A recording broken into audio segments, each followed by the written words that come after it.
Nipa Miensa and Eshiro. We're going to be having a chat right here to ascertain the reality of these particular stories we are taking note of right here on Sompa 106.5 FM. And again, on the larger story, we are told that about 300 people have been, 300 properties have been destroyed. How true is this particular one? Some conversations will be run over here to ascertain whether or not the figures we are getting over here really is true or not. And again, Dr. Baumia says that I am sorry. Let me walk you through a bit of the story over here. Former Vice President and 2024 presidential candidate of the opposition New Patriotic Party, Dr. Mahmoud Baumia, has publicly apologized to members of the party for the NPP's disappointing performance in the last general elections. Speaking during an address in London, UK, Dr. Baumia acknowledged that the NPP made several missteps which contributed to substantial losses in key constituencies. The NPP did a lot of work. There is no doubt about that, but we did not get everything right. We got quite a few things wrong, and I think that on my own behalf and on behalf of the party, I apologize to all of you for us not getting the figures right. So we'll be getting deep into this particular story. And anyway, I was Sompa for God and country. So as some of the other two say, during the 2024 elections, Nyama and Shedan Cheye, the saint, what the chopper at the map party ma, and the Ghana Fujina say, one ain't me and perform ye. And again, Dr. Mahmoud Baumia further asserts that the NPP government will come into government in the 2028 elections.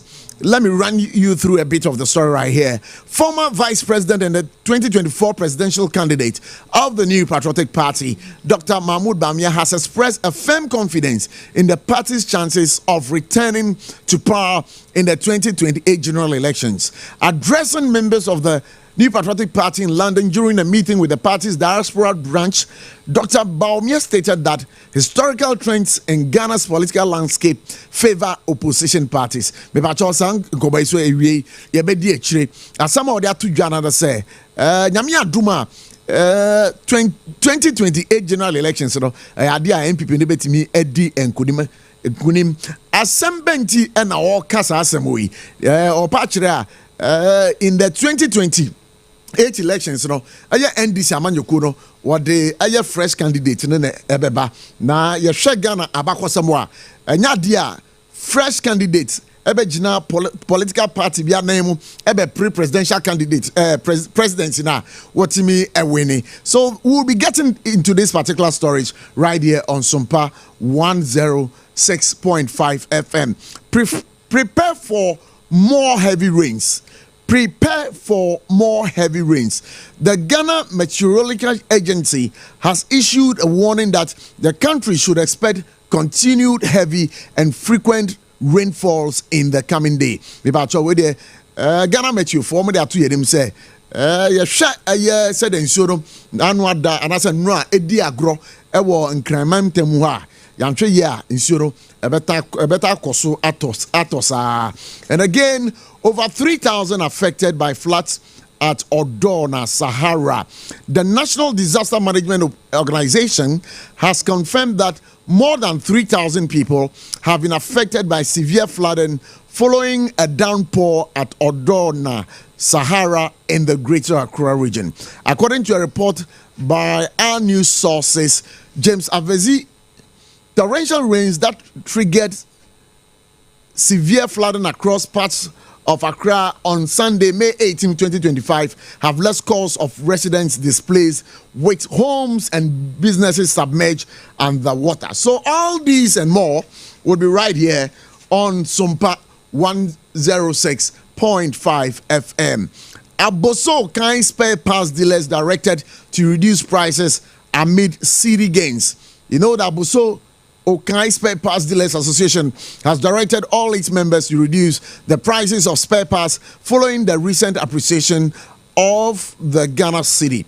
In a press statement issued on Monday 18, 2025, the association stated that the price reduction is aimed at improving or providing self-relief, I beg your pardon, to customers and complementing the government's broader efforts to stabilize the economy and reduce the cost of living.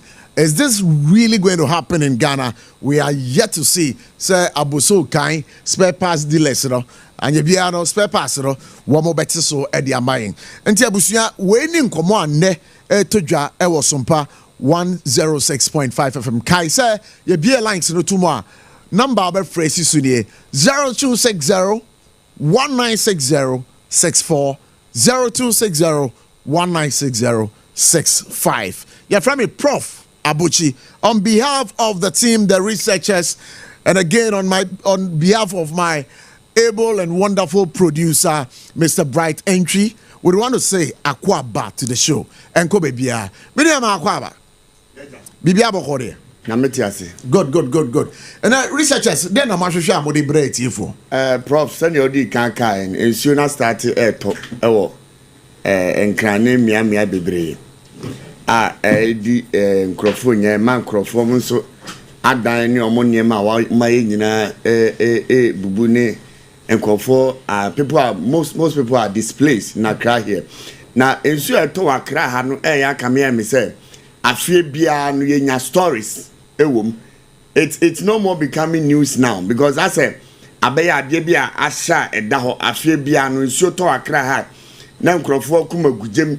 Now Crawford charge because in soon Kakrebi Abeton Crano floody quine to two Crawford at Dias San Crawford Yema at the Comiamia Bibra Amon Yema say Bibri and come and say a sure toe and Krahan dear a dinner I say a bemon penny phony one washer eshe na waka and Jano pay Nevia Yabesha and rat a sooner toy and rat 18th. May insurance to Accra baby meabia insurance affecting Crawford and the reporter yenya say nipa bia wu no ni nyina na and insurance to approximately 3 hours non-stop and 3 hours non-stop around 3 p.m.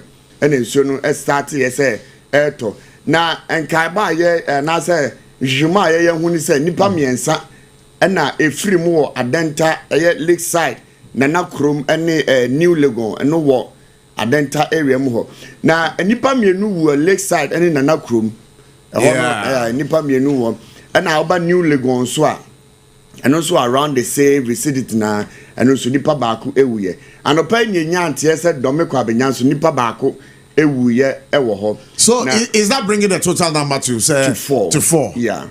Wow. Yeah, Nana Krum ni lakeside one. Yes, I buy to be crowd and no I think so 4 years. 4 years. Yeah. And also every morning total we are having 4 as it stands now. Now anopa MC your what denta ekasai.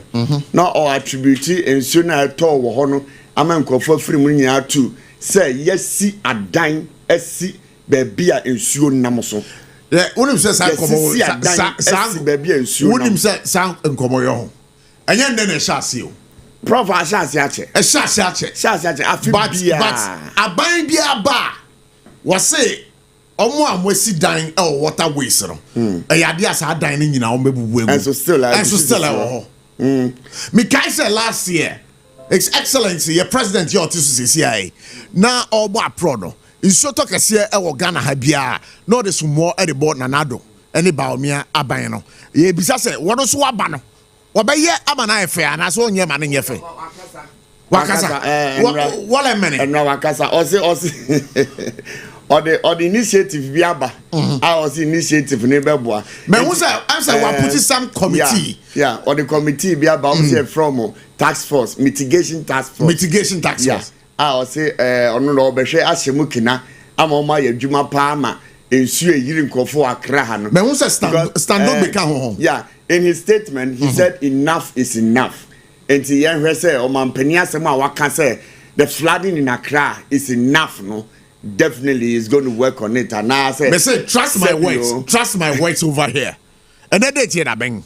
And then 19. And then 19 to home. trust my words. But as someone may catch on and say, Foku. Prof, you're home. But where is the political will? You're home. Where do they have that political will? They don't have it. Because, Prof, no, I dare the government. They don't have that political will. Ensure you frank for because they be at the way a buy a check. Since 2000 more, me many a kakra with the fee kakra. Every time biaro isoto nkran ha e yiri fa amanfo but amanfo kra de campaign of anko barrier here every baby moose ensuo to ho a cars free achi motor ba na oh na say no me videos because you ultimate nko ensuo na yiri nam kwan ma say car kra duru ho a submerge car ne submerge as o kan ye to Camry bia ahwekre bebu afa so na say omo cars ne cars nketo ne nyina o ma engine be say because you be ko engine because so kwa nam nsuom na ekọ enti prof nsuo to nkra ha ade ase ehwe ne ye ka o de aban no kra o ba no ama ye hwe kra na o de ye sa de ne ma ye drainage ne ma na nsuo ni to a emfefam na enko na mu put some measures in place say ensuo ni to a ye benya homeka kakra enti ma menhwa o mampani ma asem o kan last week on the 17th plans are or the mitigation task force no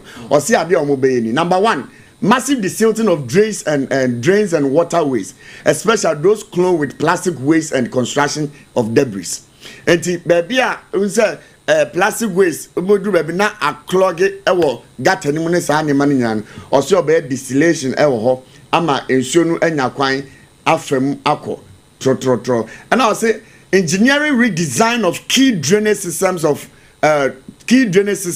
to accommodate higher volumes of water. It also be drainage systems I won kra ha as ensuo ni tonne busu a ensuo na e ba ne betimi afem akọ tin ensuo no emusu enko ha nkrofo adan ni omumfude ni omuniema na my 3 I say demolition or relocation of illegal structures built within waterways or obstructing runoff paths. And on the community education campaign to curb indiscriminate dumping and improper public understanding of flood risks. And also, Obeka ho asem.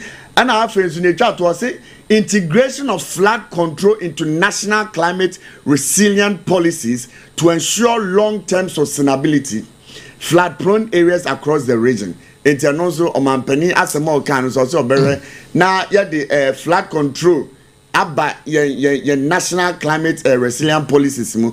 I know odwen say wo yes anema we ya ebebo. Enti prof enso no asem kan de aye bibia ho afie bia nya report afie bia nipa wu afie bia nipa are displaced enti ase ehwe ne ehwe ho asem kan merase pass by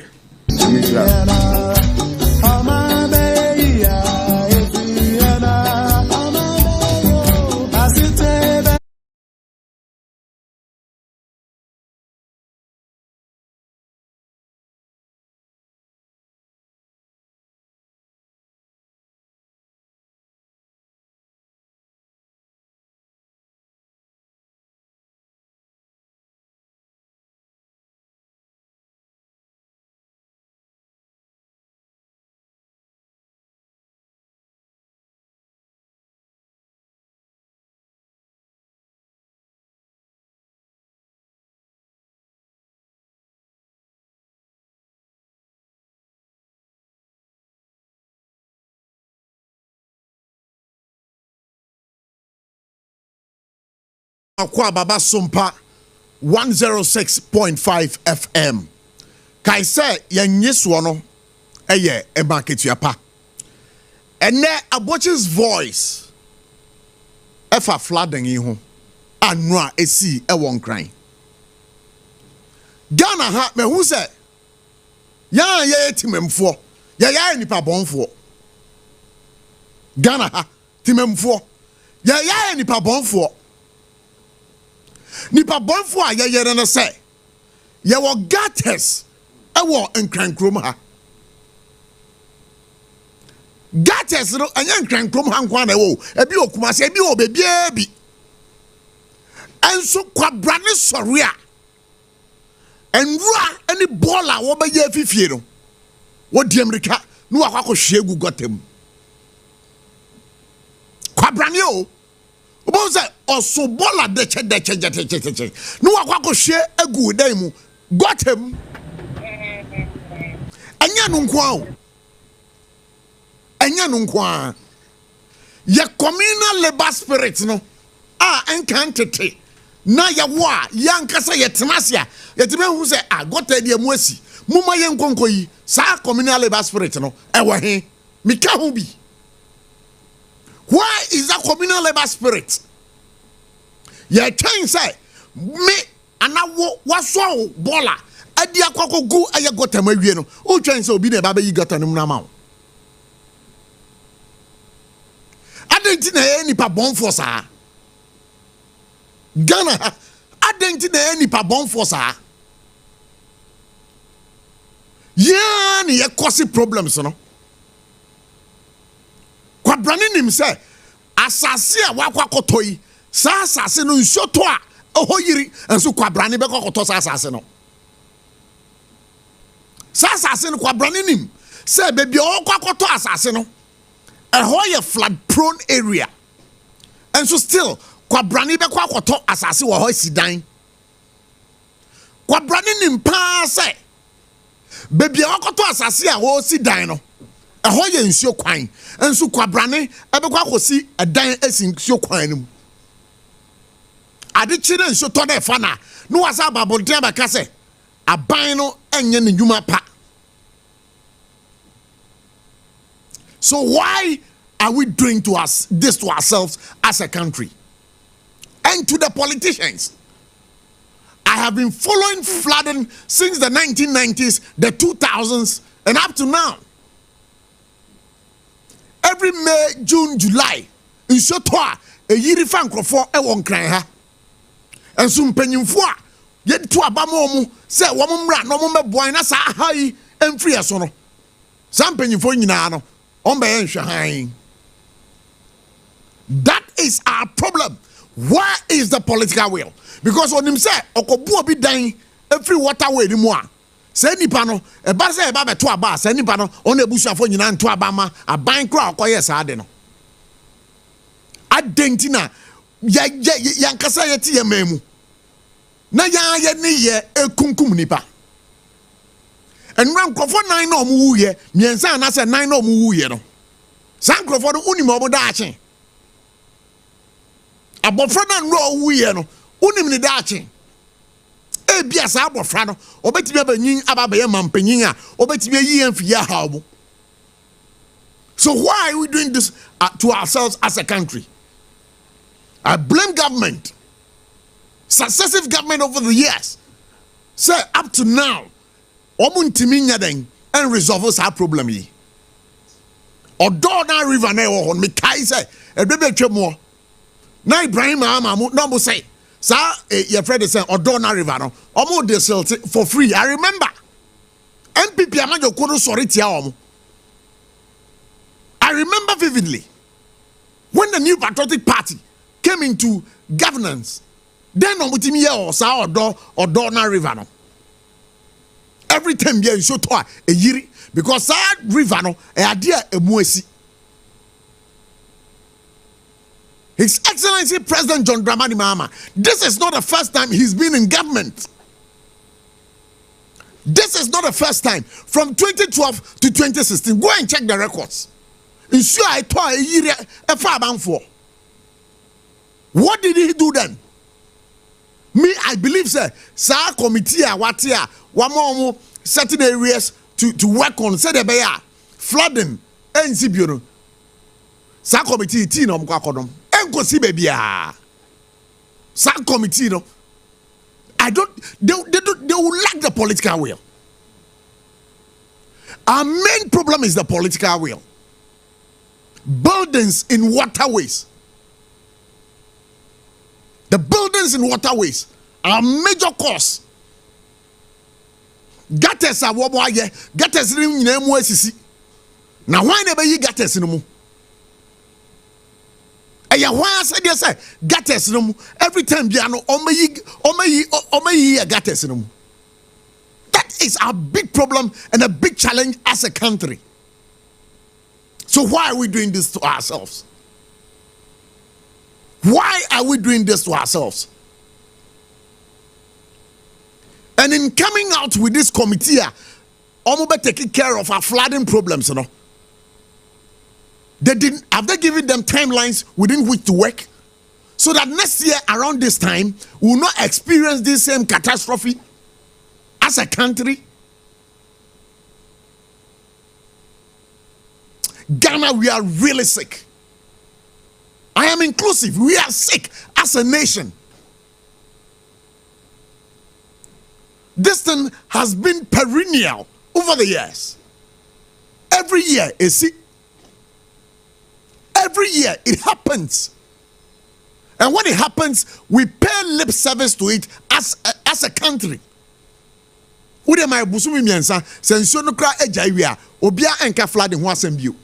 Nobody So why are we doing this as a country? We are harming ourselves. And kwabranikra nima ahanu nso to a flood and so aboko to sa asase na sidan wo so. Wo wie so abaka se aban nye. Aban no so afam dia wo so ye man as oban no. Wo no so anye because there is that political will that is lacking. Why are we doing this to ourselves as a country? They must come clear with this particular committee or matia. Say, perennial water flooding. They must come clear with their timelines. When are they starting work? What time are they completing? Have they allocated any funds to them? Where is it going to come from? They should come and tell us. It is so disturbing and so worrying as a country to see our leaders behave in this way.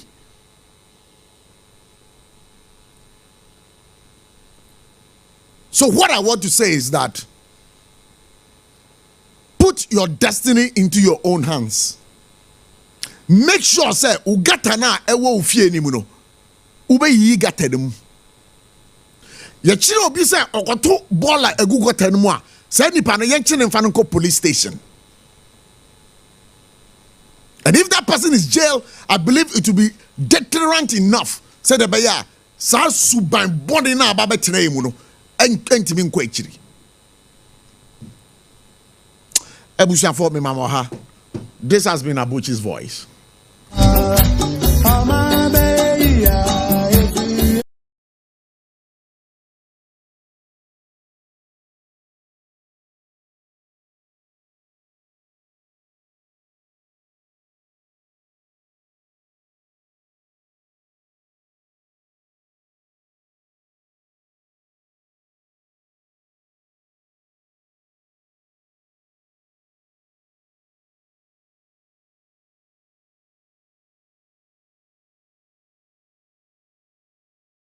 Electroland Ghana Limited, Ombo Echidom Kesepa.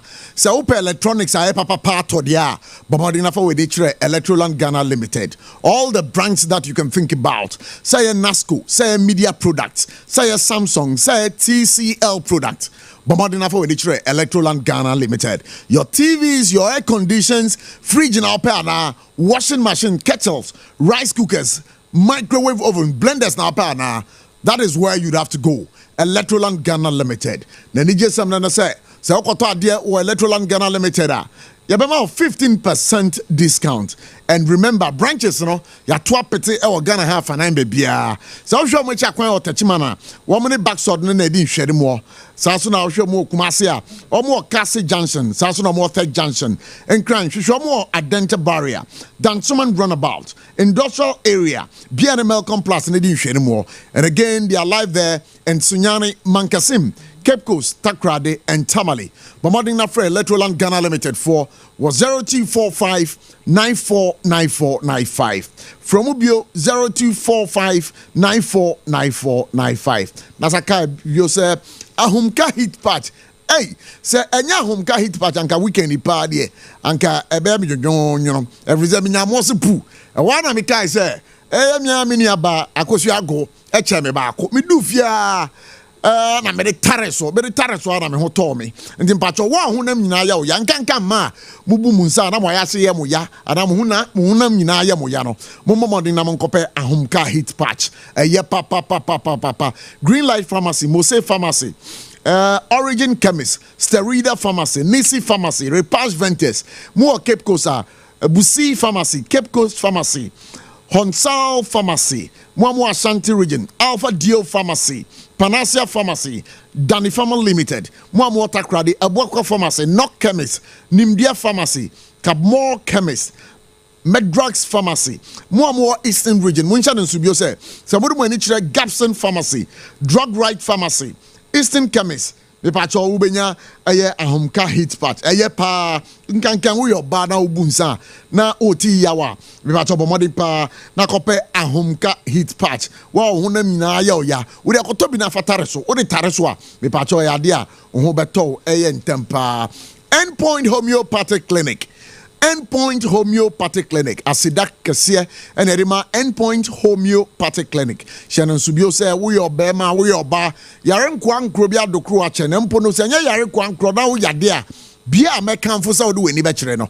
A whole Endpoint Homeopathic Clinic. Sampono, Otemin can now Paso Fefro, or Banyama and Shadan Koye Mau, Bema, or Hunquabano, Eswa, and Tunti Ma or Ban and Fefroa. Bomoding for the tray, Endpoint Homeopathic Clinic.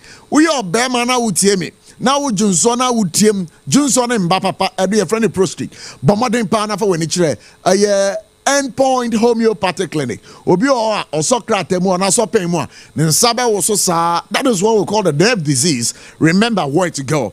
A Endpoint Homeopathic Clinic. Warane or Brebomu issues. It is Endpoint Homeopathic Clinic. Me pa chosa what we need Endpoint Homeopathic Clinic. Or mema physiotherapy.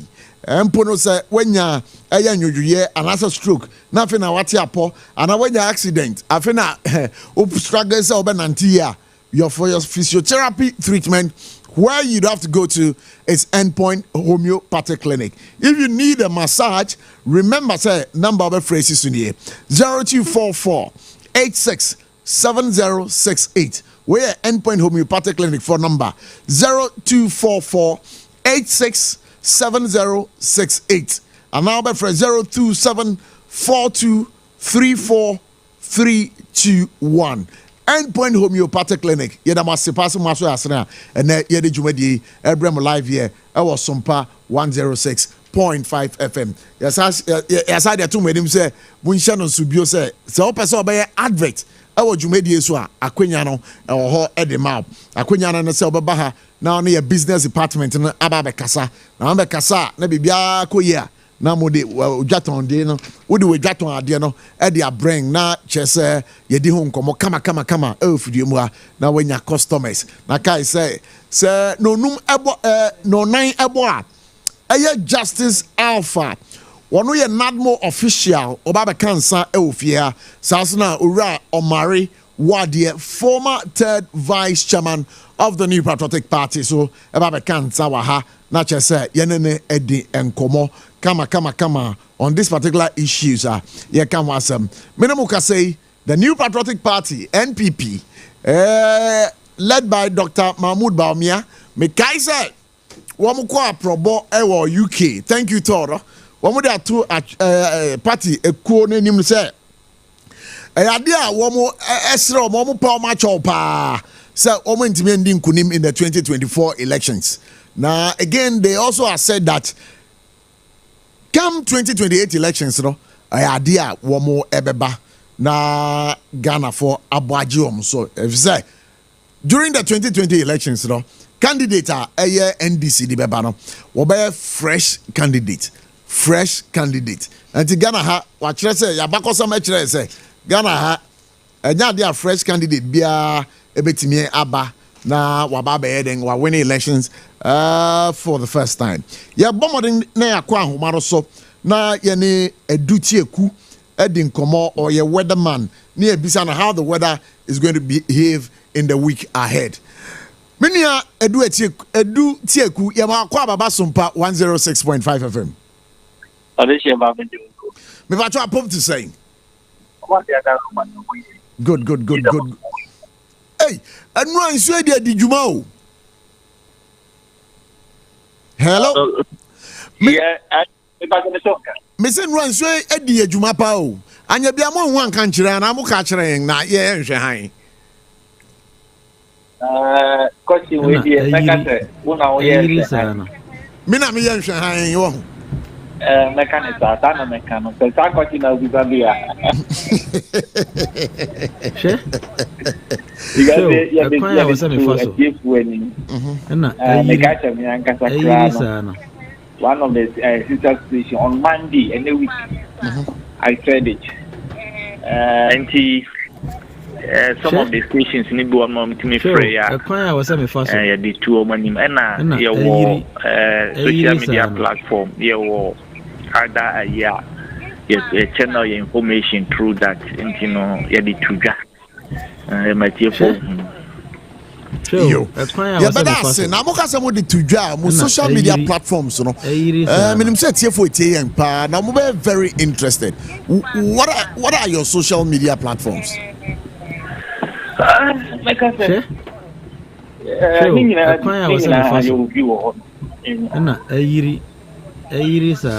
and this open WhatsApp platform, open website, open. Yaki can be all log it to met you so you will be on your site in our information, those information. Okay.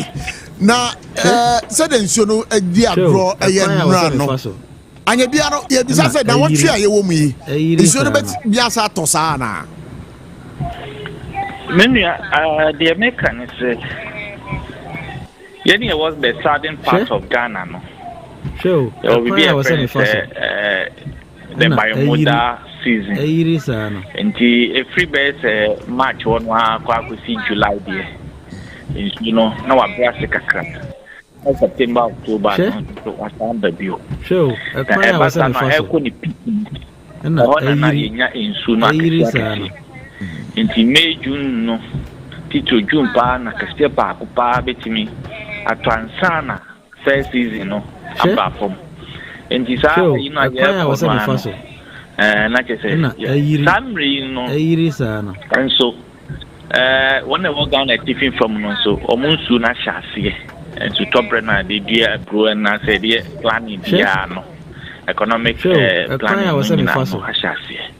And Bassa, movement free, a punumu, and I say, in supano. From Maniac, and to support my young soon from Akasene to the eastern side.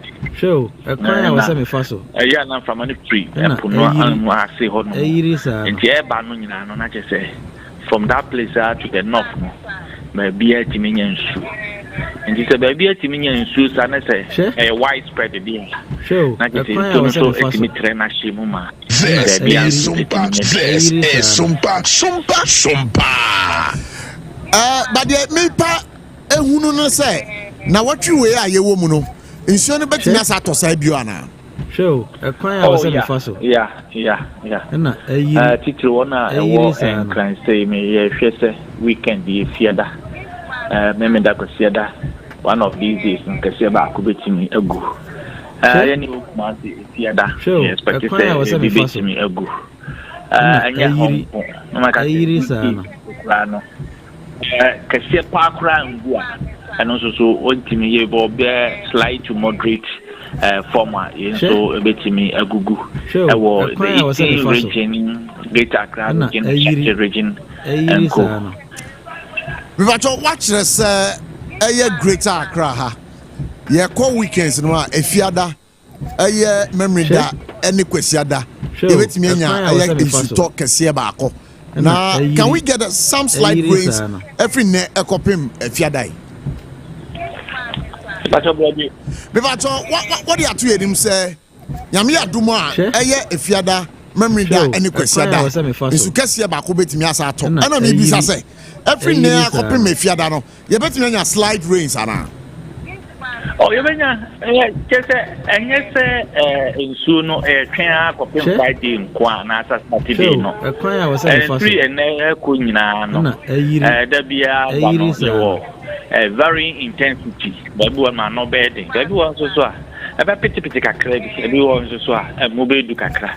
And those days now, I can Wednesday crowd expecting something. And it's like a week from now to the weekend, we are expecting something, but we're very intensity. Maybe someone who you met you for the told the beer. A year now with the football at the Mamtim for Efa and Suto. A choir was a fast. Before I ever jaw a football bang now the Mamtim for. Nana metasi na nakase. Suno Epton, or we best say Nebreno, and also Google. Show now, Suno Bar or Quambia for free as also a Pacano so called. A quantity to par making a movie the AMS. A bit evaporating. A bit of from Emma as show. A choir was a fast. Piano soon and a year. And I used to connect a boom in Tubasha, rivers. Ponds and lakes near the NEP, no, it's sooner I do for me, and so estimate. Show, I was a fast one, we are ever be another year.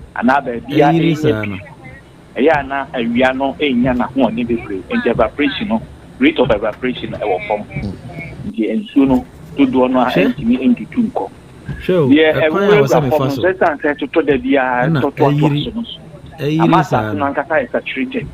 Nti odi nsuoma no biwa also no nsuoma ya ya na ya ma obi awon na nsuoma kra ya onya nti ubo de ano so asase nti bi en kwan was me fa so ni nyina de aka no kese no afa dodo no ano o se eko tini kobo nsuoma nti samre ya yewu mu di nsuoma betoto na meka se bi a efo no nti no na kese asase na kasa kwan was me fa so na ono so o tini ko individually, no. The BBI will be an Yama and Suno Quine. Now, Okobo in Sue. They say at least no honey a day. And then what I later land, wet land, was a fossil. And say, yeah, Yama and Suno never been Tinina or betting. The Yaman of Quaman Media and your bet number is fee, not just for Bepa, your NCP and also Abochie. And only a casse. Choir was a fossil. It's unready. Benya ne bebe yenya ne bebe no so no na kese o te yesu ma no kwan se de be ya yo na bia famu die bi o se ye ye ne to ball good ye enye ye ne ya konyi bi anase empanifo ntro gota ne ade a o se ye ni ade no o se ye hwe na ye ye be ka se sa na o se ye nyina ye mutwefo na yetumi makwan se yo na bia emetui Mini mama na se paso ma ho kwan ma ni odi nkomo bibichi adwen bi a ye besa ba onchen na nkomo twetwe no ya to aso na etimemfo so ate said yeah the weather is going to behave for the next 24 hours and beyond. Yo ebuja for ora edutieku and artist mene no edi nkomo or a weatherman watching how the weather is going to behave for the next 24 hours. Inti baby obiano wakachira o say nyame adomo a every na akwa nyina no nsuo no bi etimi ato ba ne kese pa na de efiada memory da ene kwasiada nsuo no ebetimi edi agro asai niema mo amu kumase ende wosi ni pi wo say da fiada se mo anhwe ni yi a nsuo no ebetimi ato na eho so asai niema ewo ho nti bebia obia no ha eye Sompa 106.5 FM ema ketua pa for God and country jumedi adas abre wasugusu a wuti ya boy ya ba Sompa Mini Patrick so tie nkomo no bi na tie nkomo no pa so tie nkomo no on say yankasa no yesuban nye oka ho meka ho ye nyina yesuban nye mentality na ekitane mental adwen na ekran no enye and until say best say be renew your mind say yentimi anye sa every year bia nso be fanipa nso be kum nipa nso be say amanfo ne benya stories They say flood the war and cries. They say any news be more, Prof. Oh. Say every year report on flood. Any news be. Say every year it's becoming like idea and then atena. And they say any year because it's your time go for a bread. Go for bread. Go for bread. Submerging kwanya yen fasun kofie. And some of the doors. And some of the doors. When in near Penifon, yes, Ramo say, almost share, no more Yamaye. President Mahama, plan your dear bay a good. By a say, Sunday, what can obey is Hamaya. Because each and every year there's a report on flood, there's a report on people dying because of flooding, there's a whole lot. And go forecast, say, engines, say, Namusium. It's a whole lot. And the Prof, yes, Rapai, Nimpany. Oh, I mean, Parliament, and I mean, in common way, any sound common way in Frio. Your Parliament, near the Honorable Vincent Opong, Honorary Chairman, Parliamentary Select Committee on Works and House and Edincomo. Hello, good afternoon. And you're my Kwaba Sompa 106.5 FM. Good afternoon, Yo, you better say. Patro Adama Erwama no so kakra e de amame so kasado wo form kakra na I'm say ya ozo metika muntia enti de na mame so de betime abaye mate honorable ya da se pa se waje prince woni e din kobo enu a iso no to ye e diagro e wo enkran ha amanfo niama asai enya ne ntie se eye nipa bi mukra ahwere won nkwa e wo nura nsu a e to ye ne mu yenim say Accra ha bia de May June July bia nso to a flooding de ebeba anya bia no the Parliamentary Select for Works and Housing nkomo yi afi bia ebetomonim a papai ekwan be na mode mosusu say sa de we e wo say de fa so say de be ya flooding we enya de a ebe ha o man Ghana nkankan ya ye won kran. Menya medasube na icha yatie poso awai the quantum no say Ghana ye ka emra o say the boy ho ban dia emra ne dia nya ne emra pa na so no ye problem I want to say emra enya adwuma enti no ye mesre say ye current leadership no say ye be hwe say the emra e be ye adwuma one the Minister of local government oversight your assembly near metros no some. Young shall say, Mra, was sanitation, one or Modibay Mapa, and today I then say President Nano Casano. I'm say, Adia or Modibashe, your MMDC, so no, near Ma, or Modibasa, so one of Mawana, every issues on sanitation. And if you see and the customer near number boy, because we haven't said, in Syria is Syria, Ebe, and Oja. Fipa itintimi yagota no muna anya asam ketwa obia ni say edu maybe kura na say nsuo no to a omo bola ewo mu fie no mo say nsuo no to a no mo twen say nsuo no kwa na omo fie agum say ade nsuo no beko but ekwa obia ni say gota no so ye tutu na ye gota esusa nsuo no ko kutwetwa kwa na eno no ka ho bi amansuire no edeba eti yanga say local government ministry no especially MMDA, so no the metros and the sub metros no. Or mobile say they Hawumi Sonko, Ebeba Greater Accra. What the other so free war? No, what did you say? Ministry I share a message so a sour works account to here. There is in good Akazaki in our no. I say Minister of Western Housing, I say. And so yeah, your committee way and San and Sunukrano, Eba Bebano. You educate to an more alcohol door. Any baby, Grace Akazaki, na Apohimadia, ye do or say, since you know if I see a bar. A year, I will be any I say, a bit with the Abba man for buying. Almost say, the main contractor or dredgy or dono, number six, no, I was such a not a year, Juma. But the concern I hear and say, or best speeding up or being intented. And secondly, now ultimately and so I know the good I know Sir Emma and sure no Antonin San Ronan and good no. Yeah, and say no anymore I say or better cars or son piano or motu at the good or door to sure no I don't know or best in a few. You who contract about Kubia, no question me na ye me hu ye na me nim say ye si no e kwan bi aso be ba ono no site no e bi say contractor e bi adwuma ma no since the year 2020 na ye tue sika over $2 million e di ama no ya ono no ye di afiri nima ho e di aba be fa paloma ama na ba be ra odo no mu e wo circle ho ufa pe bi a the friend say Judge Masters Virginia or some Subura Charles Bonka Catinum. Now, unfortunately, our problem on any bankers and the security are the two mono.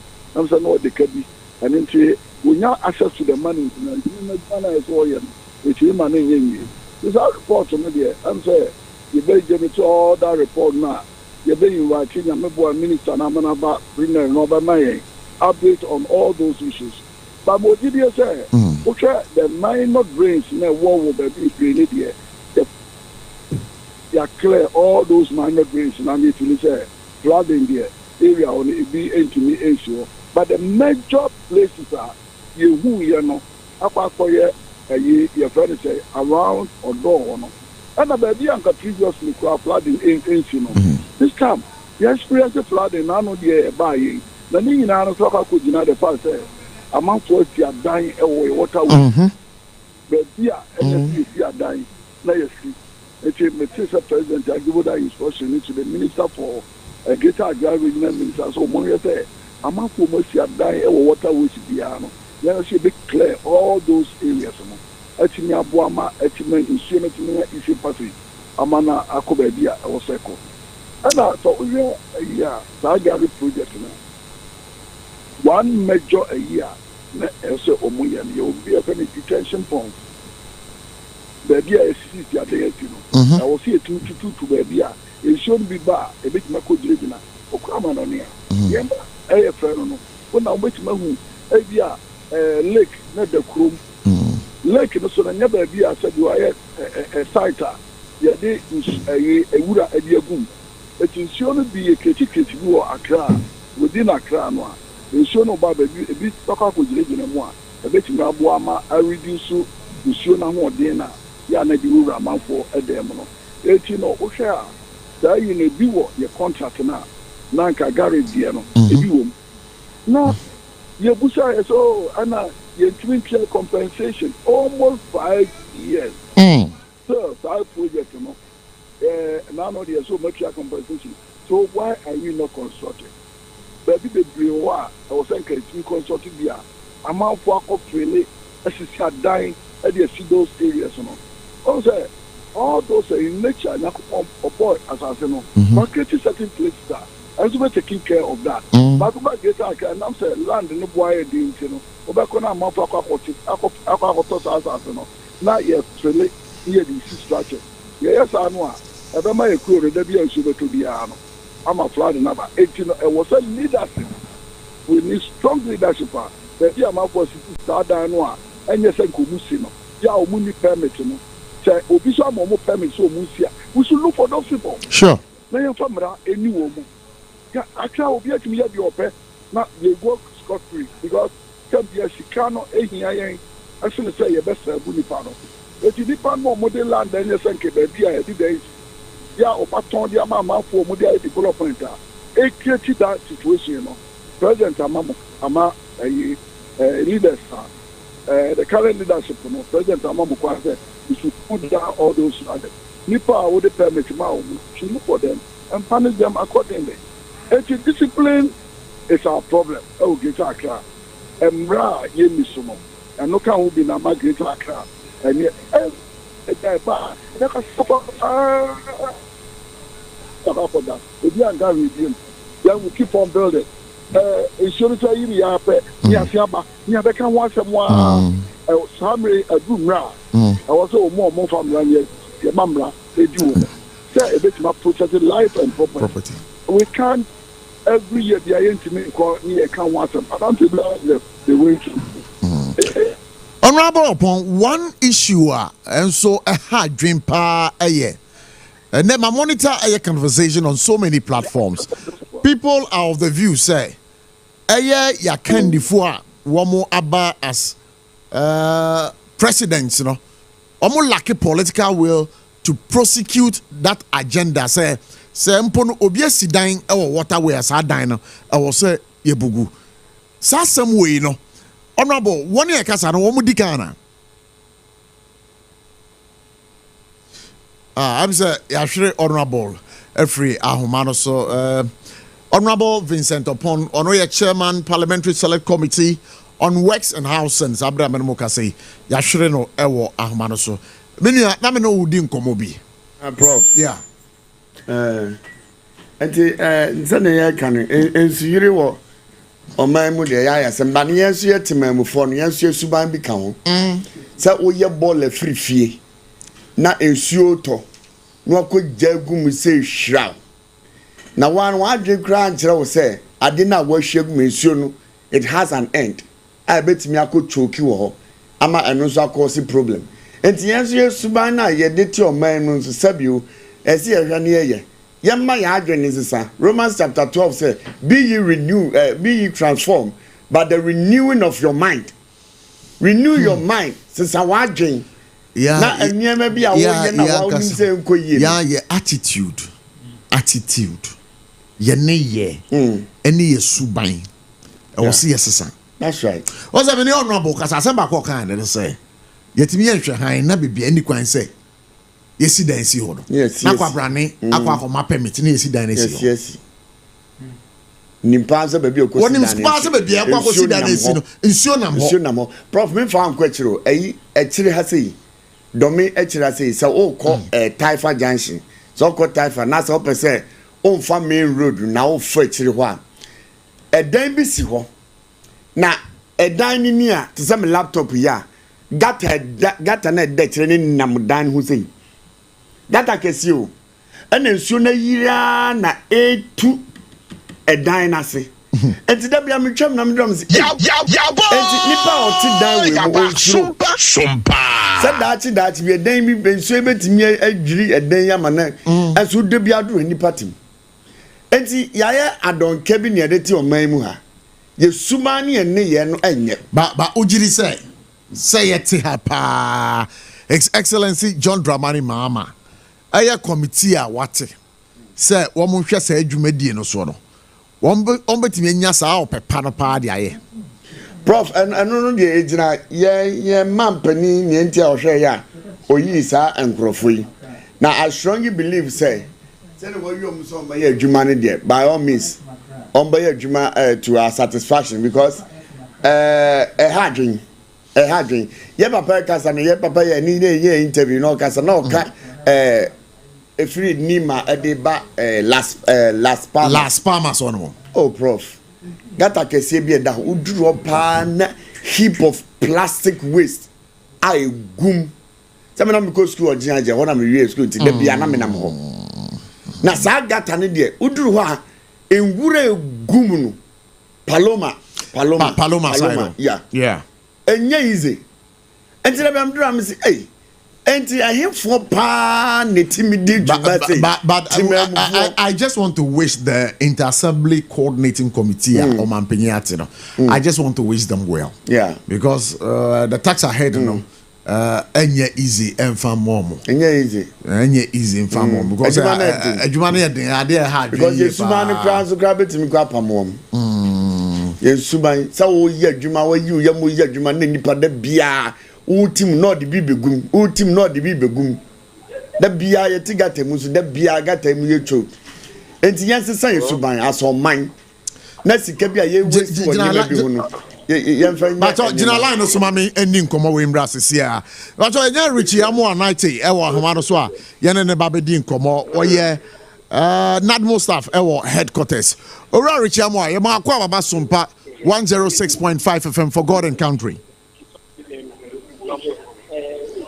Ora amwa nate yaba kwa baba Sompa 106.5 FM for God and country jubede so. Hello Richie. Hello. Richie Bachote Benkan. Yo yama kwa baba Sompa 106.5 FM for God and country. Na yebisa se enro nso yi di agro pa say Natbo my many chesa master take kaka mo ho then na mo dey e dey abot memfo one more especially when we are affected by the flooding and noisy e won kran ha asa down me no can say we technical access to afford that one more year assessment of the various areas and individuals in should not affect your money. If at the close of the month we have the reports, we will know the way forward. You are talking about your officers out there doing various assessment, but can you tell us Niama asay ni nipa dudu a ahwere won nkwa because we are getting some conflicting fingers. Ebi mu say nipa no mu ye no omo ye 3, ebi say omo ye 4. So we don't know. Can you give us an update on that? From what we have so far, only one death not officially recorded. Only one death has been recorded officially. Our Accra East municipality, and it's 18 persons who are trapped, are assessing and registering to know the numbers who are displaced. Like I said, the technical report and the full doing the assessment. So I'm sure by close of the day we'll have an idea the total number of people who have been displaced. And I know for sure that you can correct me if I'm wrong anyway, that one of your core mandates is to carry on some education regarding some of these natural disasters. And governments, successive government over the years. But one of our core mandates is what? I'm not saying I'm saying one of your mandates, but not the core one. You can correct me if I'm wrong anyway. Is to carry out some education on how to handle ourselves, especially within some rainy season or when some disasters occur. Then I want to find out from you: have successive government over the years funded NADMOs so that you could carry out some of these preventive measures? We do the best with the resources available to us. We do the best we can with the resources available to us. As you know, there's no agency in the country like I said, or Trishabia and Isaka. But near Obinibia, as already now, I was already. If your mandate to be in Dimagro, in himself, and we are prepared. Like yesterday, we were all over the place, saving lives, rescuing people, and then protecting property. Until the technical team is on the floor. The extent of damage to property. But in terms of life, we rescued the 18 people. A few people have been displaced, they'll be registered. And then also, we officially, there's only one death that we are aware of.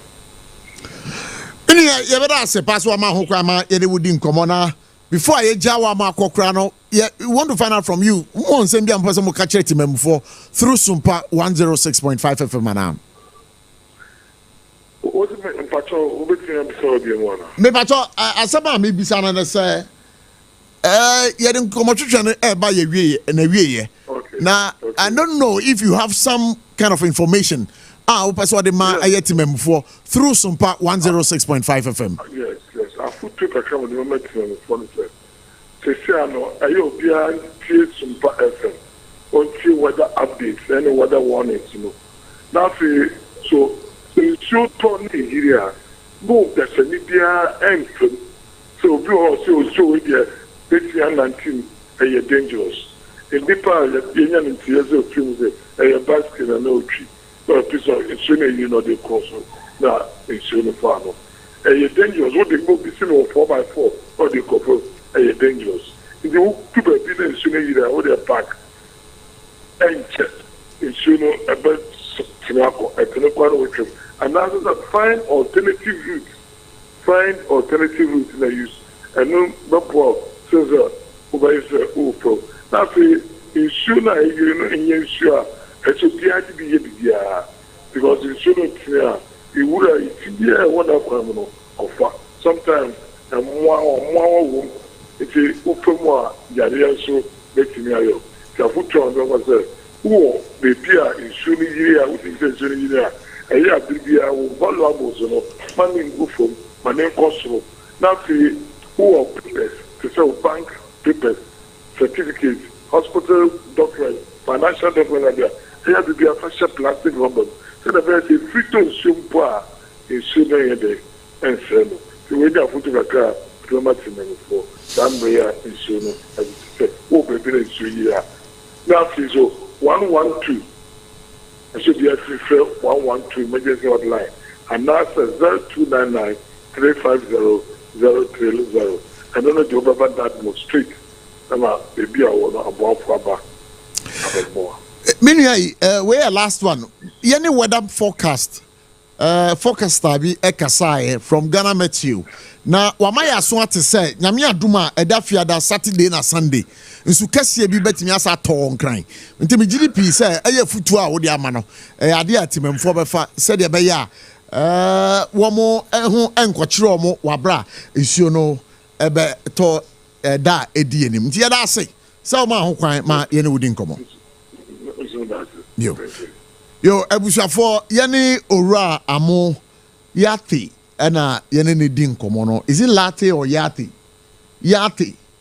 And I didn't think come director of inspectorate NADMO ewo headquarters and I say you didn't come on there on Sompa 106.5 FM. Now what bonten ye bisa say nsuo no to ye no problem ben na wunya ye wa bonten a wutie nsisi a no ye bisa say nsuo no to ye no problem ben na wunya ye dem pa na edi flooding way edeba.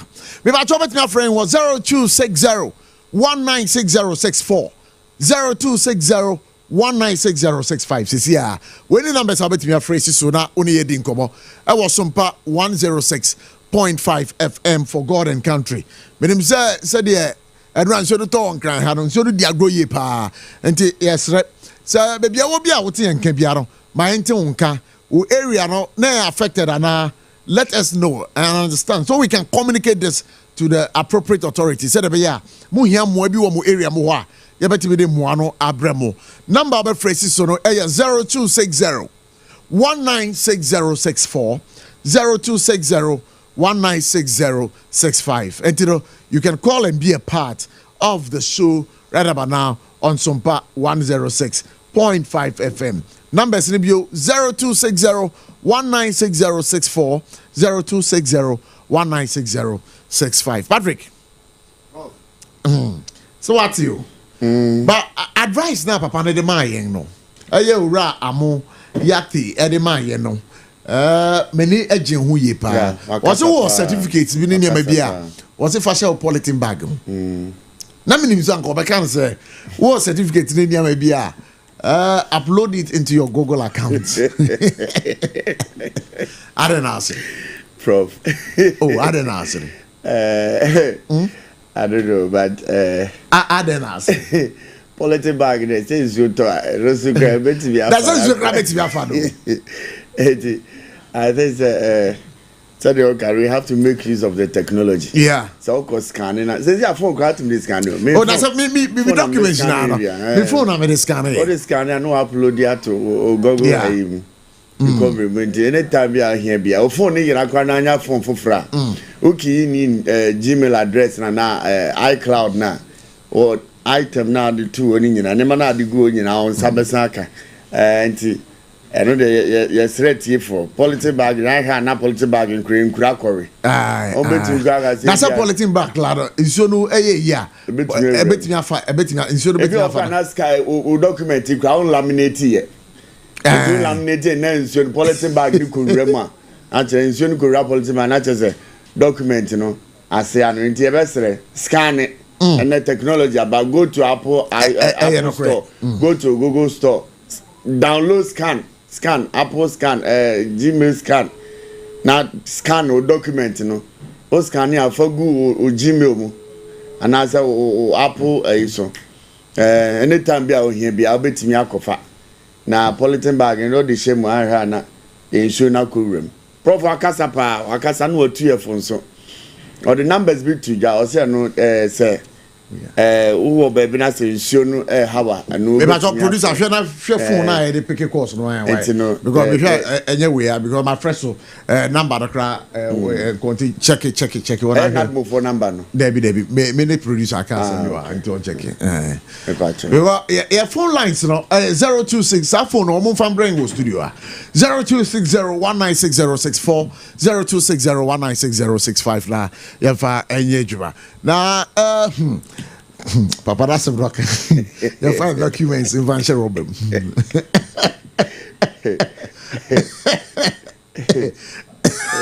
That's a good Prof. I am a surprise. But where the thing?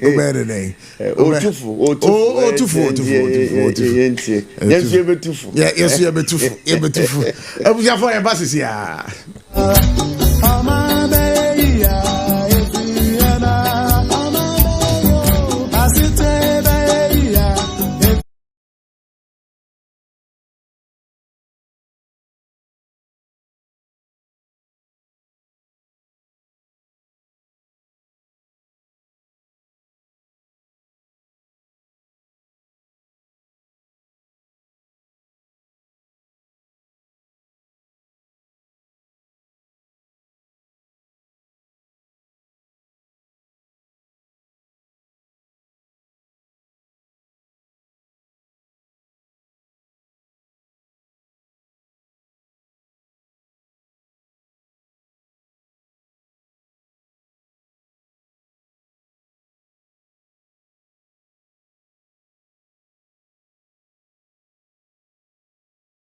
for 0260-1960-65. Hello, good evening. Good evening. We are just did baby akasa free. I'm back here from Kobe, and because free Thanos. Yo, you that say, me back to yet you. Me back to program we dey and some wo pa. In some one, in some man ho. Thanos kwan bi o mo ye ne gata so ma be ya jai ho de. Nti o ta ya shi ho kwan ho bia de. Nsem nko a. Oh, sir. So ni bia e be ta gata na ti a enya kwan wura gata no na akọ. Gata no so kwan so ma nwi. E yiri a be say wura nko for stores mo ani. E high fa. Na muni assemblyman wo ere mu ho ana. Omo ho no na ukwa kan e be ye we see sem ti be ndem nko kan akoya asembly. Sure. Yate yadase yebedi hu juma e di amamo 0260-1960-65 0260-1960-64. You can call and be a part of the show. Sompa 106.5 FM for God and country. Hello, good evening. Good evening. Me pacho dini baby akasa free. KBBB Bunu is capital Tichumai. Yadase ma kwa ba pacho etio. Yeah. Yo, Yammy Muamusa, Juma Moy and Sarfo Kantanka. I mean, now, over.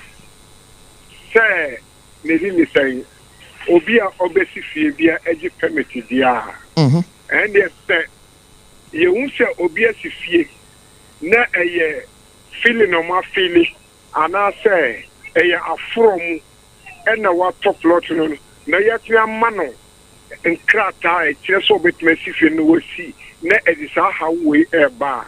Send it pana a ya or my crata and needy also. I say a question. No one said the entire one oma sa kratanoa and say emphata one woman as anything. Song of I know I deal with the no crack a dig Ghana Sika, a say Ghana Sika, Amasika, coconut mo, ma. The best draw mine crampono, ye 3 and find you because obtain one of the veterans if Yamano. Never. To when as I say, one more permit and yet you are money first people. A honorable say yes. I didn't know say I any ya. I was so common ma yasun toy. That's my dear so talk. Why would say got us into a Canada be our wow program so now I'm 40. The say no idea and to know still I can. Mashallah. The community can't Naminya assemblyman we can almost say Wafa. Me charge is a me that me for assembly mama dear. Sama kasre almost say obi agota one animu biano o say obi ebe to bibi gugu pattern no one my chin is straight to the besia o mo because we now I don't know you want to be ngum no be afi we chaba to be guma won't you know I say me chino sure yeah that same you yourself by Jumedi so me wa also I drink chere the say nkanka mo am nkran ha bona nran so yiri fa mo a sa bre me no ka say not mo for confirm only one. Not move for about confirming only one. So you can be a part of the show right about now. But let's see, Menya Kola yo man so. Hello, good evening. Good evening, bro. Yeah, me pacho wana mene kasai. I'm pacho original farm me take mine. Okay, good. Me pacho etio. So pacho be should be big Accra wa. Because in suing a pa na yiri. First say amount for to nema the good gatem and a choku na man basa. But I'm not there to ye. Sabi baby to you go and that as I go on me. Just a moment was the won't be video, won't to put a man on Basa Basao. I don't get it see. Who says in American be between my and 2 years in a Sabi Enye. Sabi acquire a fast tone and as many price dying. Acquire a fast many 5 year baby. Prof, a tomato Sunya Road, whom you. But I got to be a year, ya talk one Sabi. Me kwana mini bino menya sagata no enso ya ban ena yes adu you na so ko se gata be ni para ni yes e yo maya dia e ne ya se be ni bia ba e wo mai ma da bia ti yes ni de ekoso a en ti asa mi hu se be ye di petunum ena to da wo mu tu o mai na bro ere sa atlentam ne ba ko ade na so ya be mu ni ya mam ade wa ti e tu ni ya nyim firi ho ni ya jare sa na na de sa no nyina ba di ne se en to nyim po no wo mu nyu ne ya hu yeah, that's it. So let's hear what you think right here on Sompa 106.5 FM 0260 1960 0260 1960 Patrick, so what's in common?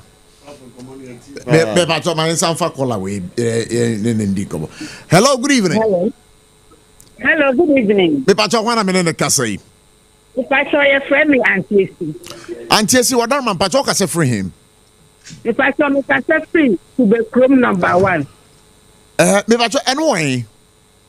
Pacho I will Kataman so Ashama Kataman. Okay, good. Me pacho yet you. Me pacho me area me see around it was around downtown. Now your area home.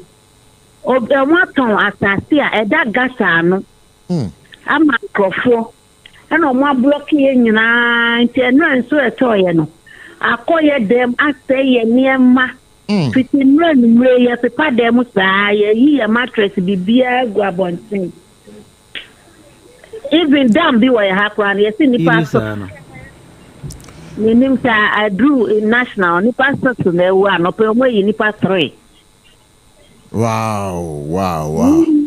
And the information enye do not move for her because any not move for kasanamu ka say nipa ba ko pe na ka go mu twe katamanso katamanso because ye assemblymen ni nyina omo aba ha say na mame mbisa wo tama na sa asase no a wo kan ho asem say aton man krofo a wo mo besisi adan e wo ho no before that no nso to a na nso no eyiri ba mo dem me pacho dabi but ye dis asase ne mo wie a mo di dan be si so no nso to a omo nya kon boss omo fa dan si so omo abeto wall around the asase no omo ko ena Nigeria ni no mo aton ama no na asase ne wo gata ye main gata no na mo ho no muni assemblyman ho ana mini about menka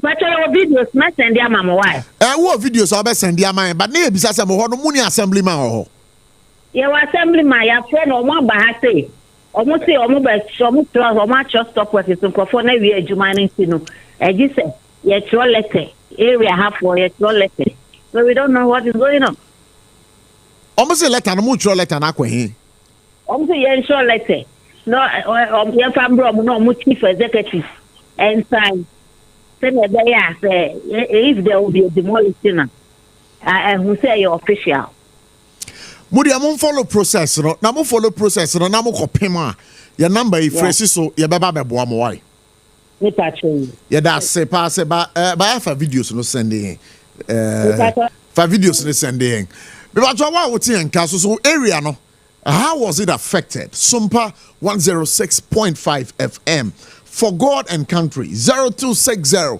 1960 64 0260 1960 65 Hello, good evening. Good evening. Your friend here do make us a fit teaching.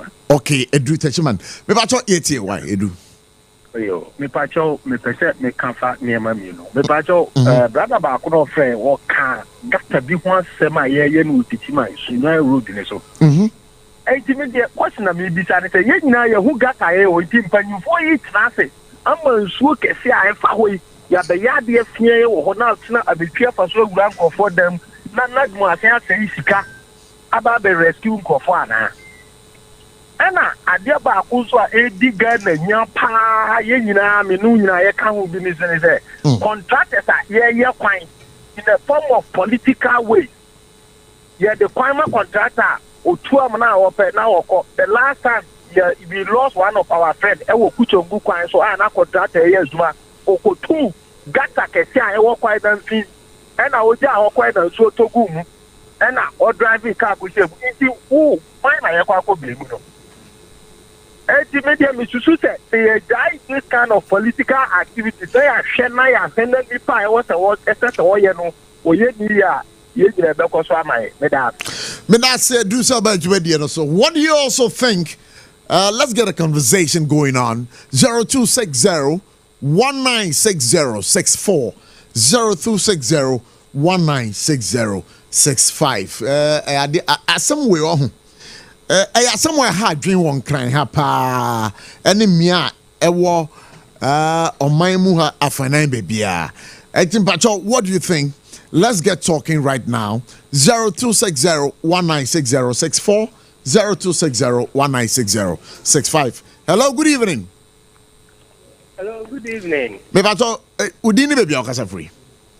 No ma vote anye. Good. Me bato etie. Well, first no. Anka ye watanka so amoku krum amunam krum. Na wo ti se tanka se ba. Mreka pa wo de pa ko sese wo nyama wo ti se ayefi no. Anya sa petwa. Ba se sani nyina no. Eni obiom. Utumi shobi nkofo mo gote mo source wo gota no uhwe gote mpa ye ma emu kan oti ho anyi itimi na me suggest ni say omoti committee boys omoti committee guys ni bi boys young boys na mo SS na mo fi no omoti na mo pe abobo ya mo iti oba na betiti gota ni mo wie na mo san ba round so mo ba mo do so anu ana so fie na mo so gota na ye ma no ma charge o Amata di no moyi. Amuchi wa no mo de wa council.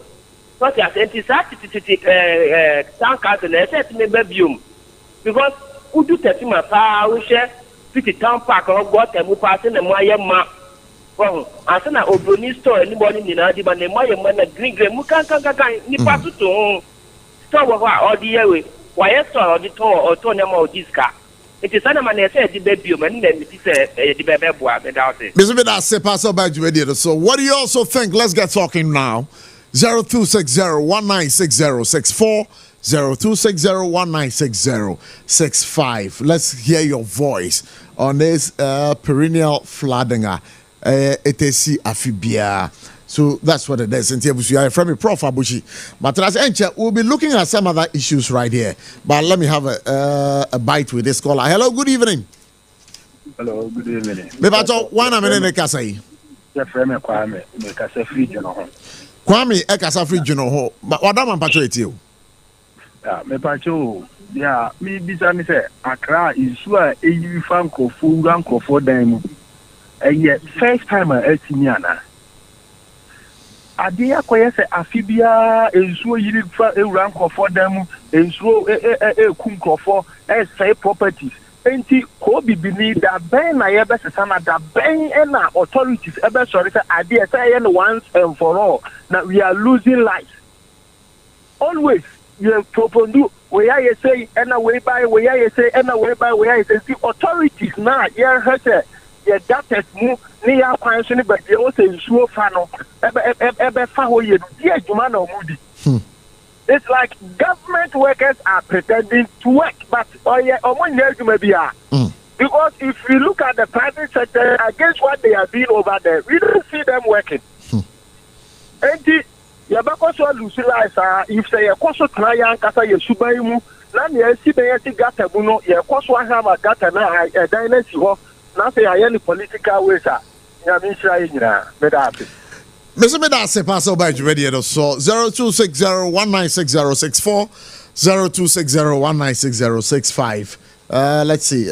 But line I drop, you can still call. Okay, let's see. Hello, good evening. Hello, good evening. Maybe I didn't baby Casa free.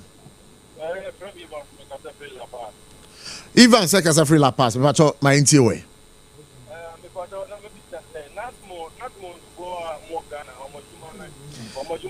Me ba choma no koso kakra bran why o kasa no form okay me bi say not mo for omajuma ni say e wo kana me tie wo because the me say bia e zero positive ya and not mo for ejuma sorry then zero to ya not mo for not mo mo die ejuma bia bank of say not mo for na say am for responsibility no am I got it no and then yeah point you be you got it because there's your for it here how many ever but it's your no for idea yes how many no moving amount for the containers shop kata so any idea the only no money here but I think your draw and can no more ba and the come say almost sorry na ye point almost nanti movie na mo ntire the way ye got no because Copa, only a from. And the only a fine cheap, only hour, ye got it, yet to 2 years, almost soon as that, as you know. Maybe that's a pass over to radio. So, Free La Paz, we want to say a big thank you to you. But let's hear your voice right now because this is it's a national disaster. It's happening everywhere.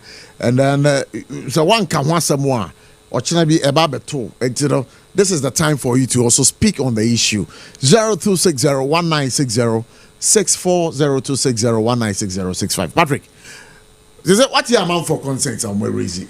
Amount for consent on where is it? But let me deal with this caller. Hello, good evening. Hello, good evening. If I told Dini baby Okasa free. Opinion party your family citizen because everybody is pitching mine. Okay, yeah, that's a citizen. Open media you my mentor what you for number about so. Sure. Yeah, dear, you not one now born with the Chima have what else for in crying. Media, yet in a say, Ghana say, and see among your sons to be bria. A 50 year, the best year, no. so abandi a obey let me so the mratu kamu obi a wati fi okwa mu bi pese yi fi wona amafo de omo ho a na amanyesan abetwofu onom se MPP anfa no ho ambejim anfa de amanyesam a NDC no ho abejim na ayamanyesam inti Ghana until say ni ebesi a wanse se e nipa nti ana ye pa ajapade do to odia ene ye mamra ni nyagima ma ye ma ban no kwan ma nya wonyi no kwanhwe kwan to onom se bia menu menu nyina ye ho betoye enye sa dal ju so be fa menu menu nyina de bia na amanyesam de ya de ti Mirase, I think you have spoken your mind. With the ultra, Yabanyo Semno, Yanteso, some way you see, and you can say, yeah, Amanyo. So what I say, we don't have to bring politics into it. The Ebekebiano, it should be devoid of politics. But meanwhile, Ghana, you two Abaman Crofo say, Omombe Boying. Currently, His Excellency John Dramani Mama, only ya two Abama to say, Omra no Boying. But as we speak now, no. I don't know what his plans are, but we have seen say what the power committee be a womehwe sa issue we na omohu kwan omode be fa so ntino abusua be bia wo bia ro say oti say ana hu say obi di enwura ekwa kogugo temu asa ni pa ne che no o che na afa no ko police station bomu a nsuo to a na mu di amerika na mu di bomu so bola dese no makwa ko hwe gugo temu sankrofo no che no Omo yes and munchi obo because I idea adwin ye pa your friend Prof Abochie ha na the course no ebesi na Patrick say what you call us na Prof enko for consensus anya man so ha nkrofo de be afibia be complain say ya afibia say May June July ye be complain say ya aban ene empenifo e waban mu omonhwe enka we one of the things that say ye hwe ne ka esan say edi ni panya enipa enkwa efiri omonsa sebi onipa na anko yare anko da hospital bi ni aka say onipa na firim we die e ato renchem na ato nipa ene nipa efirim ye besere ye empenifo ene nadmufo omo ye omo hwe no mo ka say sa nyema we nyina ebeba for mama enipa nkwa a ye hwe no eto season no ye besere ene wie ye de fa Sompa 106.5 Accra so ene tu ye mampani anim ene won e di mu say omo hwe ma omman mu tititiro nkran ha the capital city a ye nkran ha ye besere omo say omo hwe no omo nyema ye na ye gates na achoki ne baby a say nsuo fa ne nye say ye ma nsuo no e fa ne kwan so tin e kɔ baby e say kɔ no ye fa Prof na ye kan so ne ye nkanya ye timamufo na ye nso ye tim no ye say wutu jiramuafo na wutu ofoforo nsofo enti ye besere mo ye timamufo no so ye nsesa ye suban ne nyema bi a ye say nsuo tɔ na ya swa bola de ne dia ko good gata waste mu emwa yen eno na choki ye gatas no aban bia ni ho a obe free Jubilee House ebeba baby a wote no aban sa adwuma na mam yen yankasa yenye ho aduro na yesuban yen sesa no na o men mfa no to mapa mfra ma me kwa amano so na me ndi nkomo we tiawa na yenya ne ntia se eye sa ni Jeffo ni Chadfo a o ma guga na ha on sra de no nkomo a yenya re se ye pamo mo afri Ghana ha da yenya eye Muhammad Abubakar wono ena ye omo hene e wo Tuareg a e wo Chad a ye ne de bedi nkomo ora Muhammad ne say boko me hoye be pa cho be bia wo de o pa o adaruma metie osesia okay yeah that's so what you pin say when you din komo Sompa 106.5 FM for God and country e just say aye enkoda na omu free mu ankasa mo ho a omu ye mo ma omu sre niama won enkran ha no e ade a ya chi omu a sabra me no ka say ye di omu ko eye Chad e no kra na we de medawase ana mechia mo so atiefo nyina mechia omu bebre enne se Mechia Monso Medamo Senso se mama wasa akwanja we se min kasa kakra emfasa nkofo ehu. Nkola no ade no agiensam. Because the woman say a northern Nigeria ana northern Niger nibi nkofo na eden ebasa no. But northern Nigeria for no edoso ewom kura che Niger for. But obisa omo a say ofri here wabaka cho say Niger. Ye bisa omo say dentina ma ye bisa mo a mo say mo fri Niger abra enye sa na mo chon trosa. Omo say so omo ka so mo fri Nigeria obi amfa mo mbaka say Nigeria de ekombia ni ho na Niger na e poor country bibia ni ho. Intina mo amukasa de ma yetimi yesa investigation we minimi nkofo a yetimi hu sa de we ye shada fa sefa ana ya fa nera ana yedi ma ye nkola no omudi ko chini base na omo nyina emu 80% nyina ennim sefa no nera no kwa na omunim ana ye hu se asam na ye suspect no se na ye sanete. In the last 3 years, na Bazoum Mohamed, Niger Mampeni na omuye nukuno. Edi nko yeni omuka saye ama omaye plane baako ya bo omo anu wa ha edi omako embassy Niger embassy ama yedi ni nyina ko Niger yedi omuko Nigeria emu 75 nyina in Nigeria for northern Nigeria. Na enam se ye no me border ye kan Hausa omuso kan Hausa da area honum ema omu ba na omu ka se omu free Niger because omu se omu ka se Nigeria omu nchemade enti se sia omu chi omu we no se immigration for be investigation ombo hu asam we ya America enti yen kasa no ya bandi omu dada because yen penin for na ye woga na hanyina ya ni anu ba ko se ma omu nche omade because ya try omu se ya ba mu omu jima se ya ba mu omu aton aisota ombo ye se ombo ye se de be ya ankola na Ghana ankola ni bi na ebi mu ponsuku a ombo ba ton inso na waton PK handkerchief ni adade ya try say ye baye saade na ma omo se de baye omo baye den omo so baye jima no ma jai adesresere na omo sai ye man ni dini ye man ni je ya omo mpe ye ti omo kakra ye nye group kakra na ye tonya man mo omo na ya pepeni fo ni bi ebe he omo so no omo baye sa jima na. Oh, 1 day, 2 days. No majai asa ko stress sikano. Ba me ni ma me mbrem wo ha. Nti a yesa kan na say. Aye nkoda na ya omo kromo omo stress ade no. Wo mo apanyimfo bi a wo mo ba bi a de biara da no omo ko esesi ma omo. No kra na. Aye na kra trodo. Ye anka ye investigation no. Aye sa pepepe.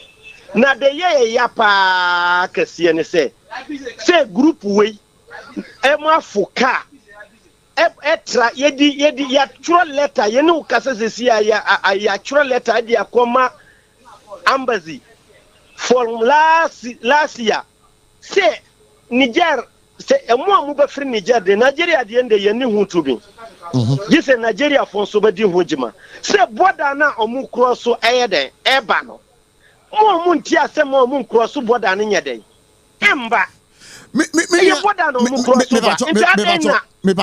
Mohammed na me bisa question bi say womo a nkola na omusra de okurum no womo mpanyimfo be bia edu anwumre a omko yesese e de ma omo ena okachem so sa de no mudi ekire na mudi ekire no de na apie fi mu ye di ekire no eko hu ye no ye mo mu warning ama me ba o nyabotre wa mu na omo warning no nkofo na edi omo ba no the information no come embassy Niger embassy de say investigation ya ama a kire ya say nkofo bi ene di enim no ma ya de no to say business abra Niger aban ayi insanejima free edi mom before soldier we baba before coup we baba me aware say wunim say Niger from primary from pre-nursery to JSS nyina ye free ubisa obi abaka kire say na kure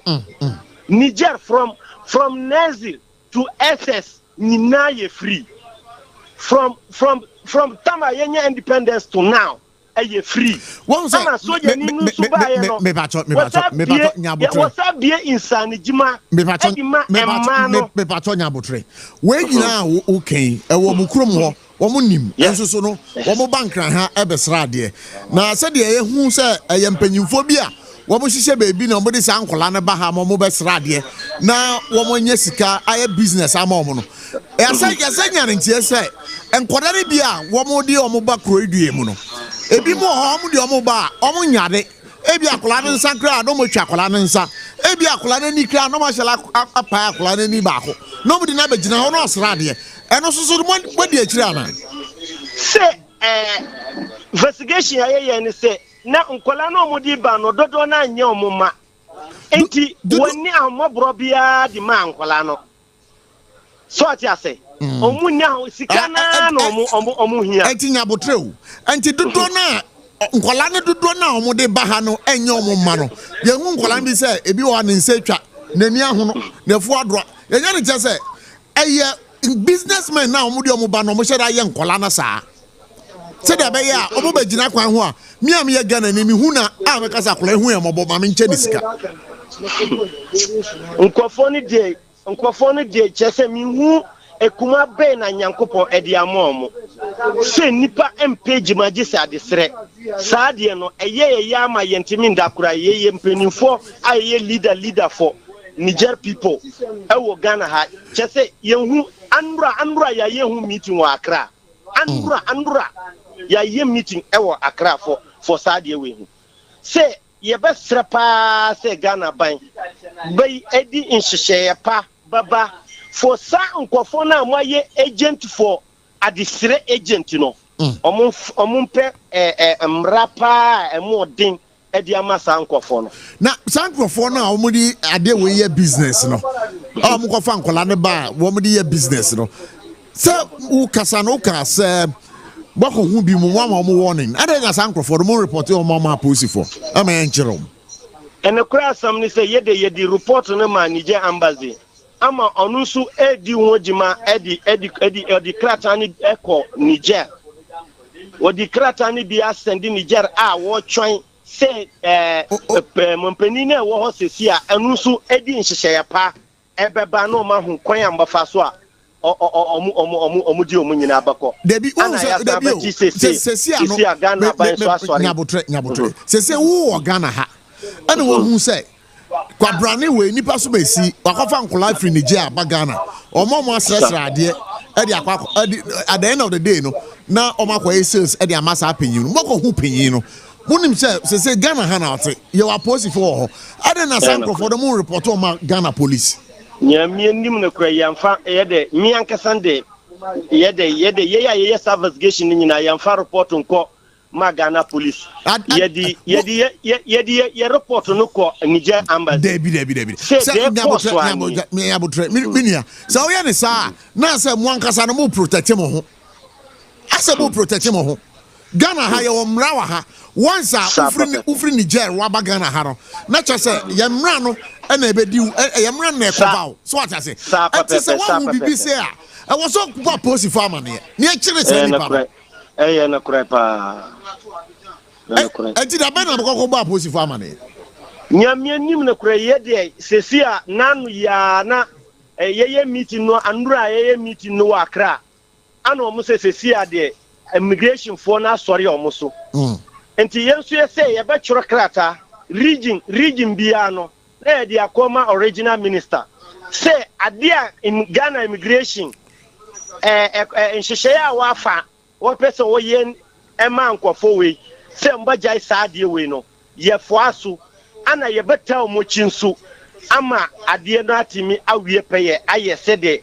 ye pen ye nyina se ye ho beto ye so se ye dini na ye nije dini no so a esai no so a ye mpe abra omunim se ye nigerfo ye ejima na ye nije ni bia sori a ejima no wo ye won sresra de ye mpe adisre ankasa no according to Quran Niger 99% ye Islam according to Quran kura say nipa o sori say wonko yejima obakwa akosra de no Quran nyankopɔ pa kyerɛ sɛ won pesa de no ana nipa no so nikuma bewu obi a nikuma wu nso ye didi na atama wonte yaw ana wonti minya adipapa bia nso nyɛ emma ni manfo ana de to so mensa ade bia obanya bia no so nhira bia nim because wa hodin a obetimi dia yejima na wa jai sa hodin na akosresra de ama amanfo ye no esa ye ni man a wo free bae enti anye kura enti se no ni padu drop sign na immigration for ache free mo aso e ho a wo mo de o mo ko Niger nyame nim na kura ni oho ni de na Niger embassy de miti se wa frɛ penifo ni bi wa stati kan asam no say asama abani ne mom say a quantity for Niger de yenim because say the na medi kan no Nigeria north for so do so wom papa ma te menu ma me na se pass oba homa no so a ma ni wudi nkomo nyame ensure why madase pa yo Abushafo Sompa 106.5 FM udi nkomo Prof.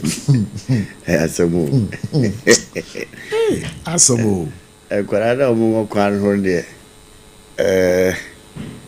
Ije bi okra osra ya nyare tie say GPR you say o me reduce lorry fare Saturday da enimu. Hey. Asidan Kenyame. But percentage what percentage? Me who is breaking news. I break Asidan Kenyame. Okay, ya kwa amano sisi ya ne yedi nko sisi ya. Ora mo a me say ojira line so. About to say. All right, okay. PR me say me PRO. The ever ban no. Producer extraordinary. And that's why it's sir. Oh come on, be a very fine. Oh, bright. Oh, see there. Oh, somebody na nkasa minim there AC. But to be at be better, sir. But that price reduction. Would you say idea ever? Prof, me whose percentage na? I know matter so my. But your friend is on PRO no. Na deputy PRO na any dey come. Prof, I'm to so kakama ebe boy. Is full on 12.47 star. Goal sunam 13 point something. And is ya tete so almost on te fairness on my. Na ye hon harm kakana. O man in white tire. It's almost the modern be kan ho dey. And then Nankasa de enye. And na de enye. And na de enye. Nyame be boy. Oh, na de enye. Na de enye. Nyame be boy. And say we back so 106.5 back at your pa forgotten cartridge with DD. Yeah, call na ebium na yakako di nkomo bi sisi a. Hello, good evening. Good evening, sir. What I pop to say? Prof. Yeah, ora mo ani ana. I'm one here. GPRT Deputy Secretary. Hey, say there ejabo. Yes, sorry, Deputy PR. Ejabo, ejada babedu. Yami aduma Saturday. Mose muti aye ashentia. Ade so ashentia bono so. Ade bia do krada. Me da se Prof. Maminchia one watie for ashafo nyina ene area brain and Anapena, who for the past time, I'm there was PDS, you did in Coma, now in Babesi, I should have baby, I found Wobone, Saliba for me at the den, I sent for AFA. Now you go so I had it before Casa, you want to share I faso and sa, this are at the Abba Bonte, I bring the head in the transport ministries in Bishia. Now you think so more years, my friend, she was almost the report about here with the bay. And none of them you could see Kunya. And then could you see a member of Papa Faye, Emma, Yamin Charlie, the meeting now at the year. Shanka company for organ and Nano. I just said that a year, mean that every now, you bet a Shintia bonus so or Hamun teaching a doom, which is 15% reduction on transport fare. You know, and then you are forced the minimum fire fast to create the appointment, but if you are and check on the now, I think you are a whole release better appointment. Now, you shall say, heading crash for all the 16 regions. No, you are working air transport first, maybe my branches. I tell you, I do mean that. Yeah, yes, I'm to train you. Not that you be all yes, man. So, a boa, it's Where the come papa, a top from Sompa from Yafa. Yeah. Prof, who's a mechanic that I know a passenger for some baby, we have got a na you almost pay very mom. It's all about the other guys, the other That's it was a pressure, banana pressure also. But my idea, sir, Lorry first, multi so by 15%. But when you wait there, it is only the GPRT, and I'm meeting now, you know. Now, other driver unions, so they can one.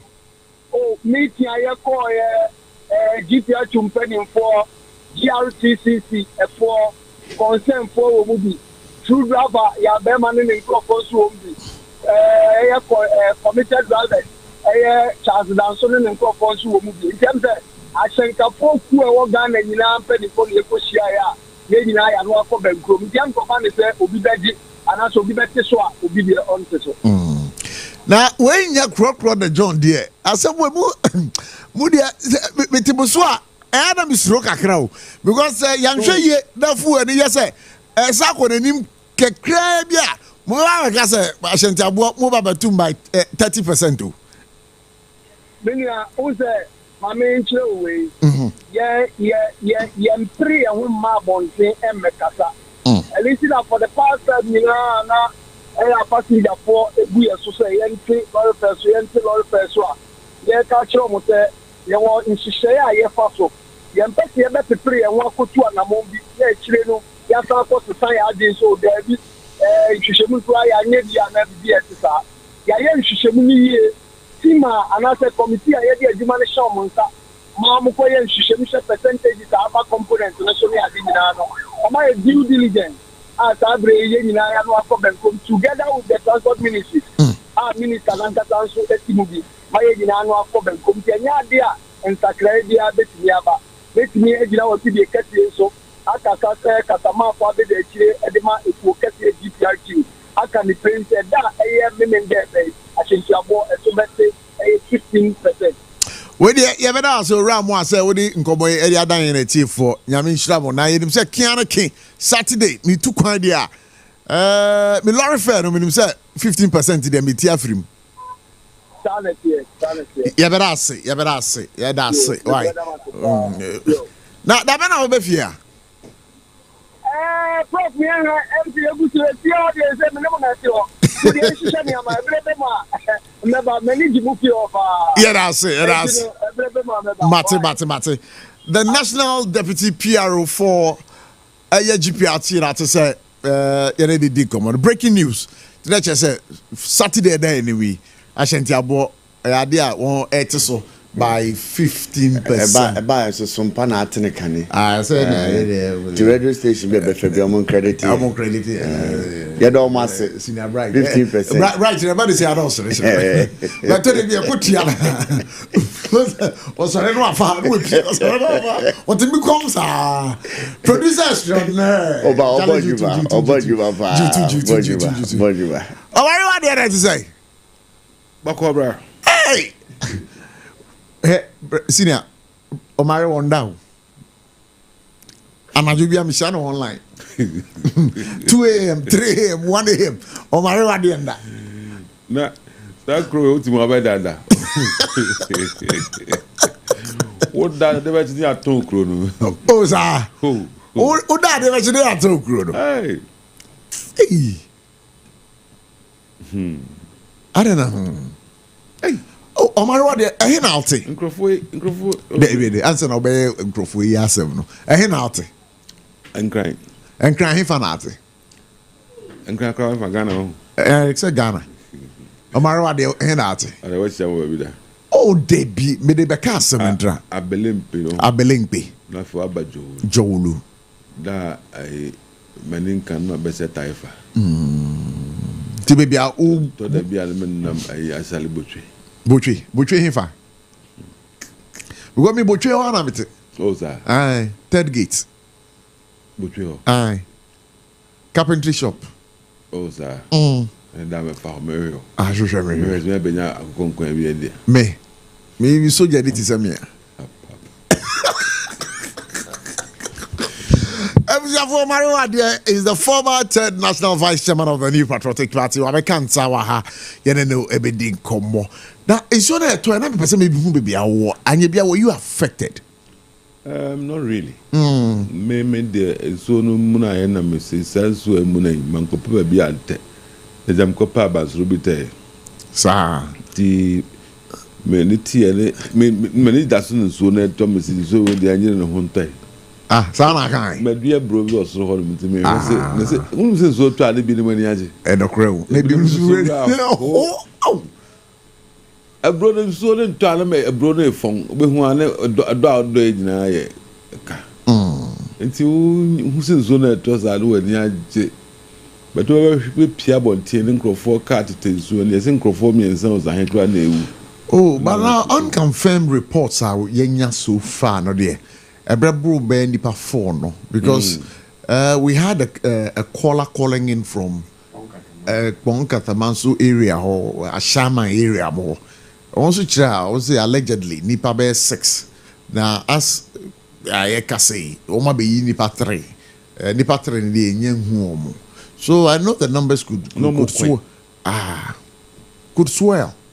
Numbers na betin akosoro. To the beer on me.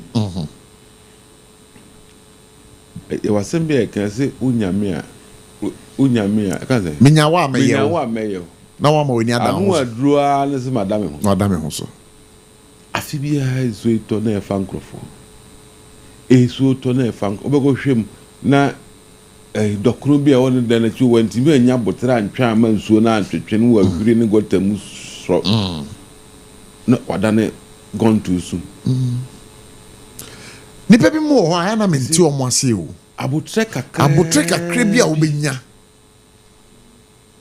obenya anya jaze anya ni to da bia driver for kwa den sa motor for kwa dem terrible omo twu okada oh sankrofo no terrible sankrofo no so wonnam traffic mu no wanhwe yi a obeku nipa ukra car down nam kwan so do wanhwe yi a obetime ku nipa ya na e pray ho kura akọ he chesinka bo break say kwe one ne say bua nkwa wa cross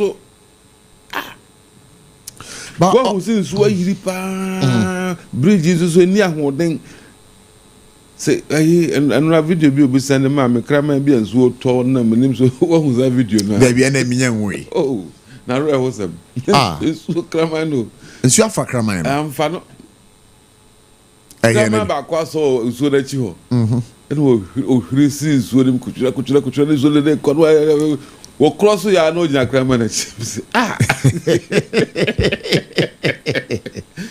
But Omari Wadi, this is serious. Serious.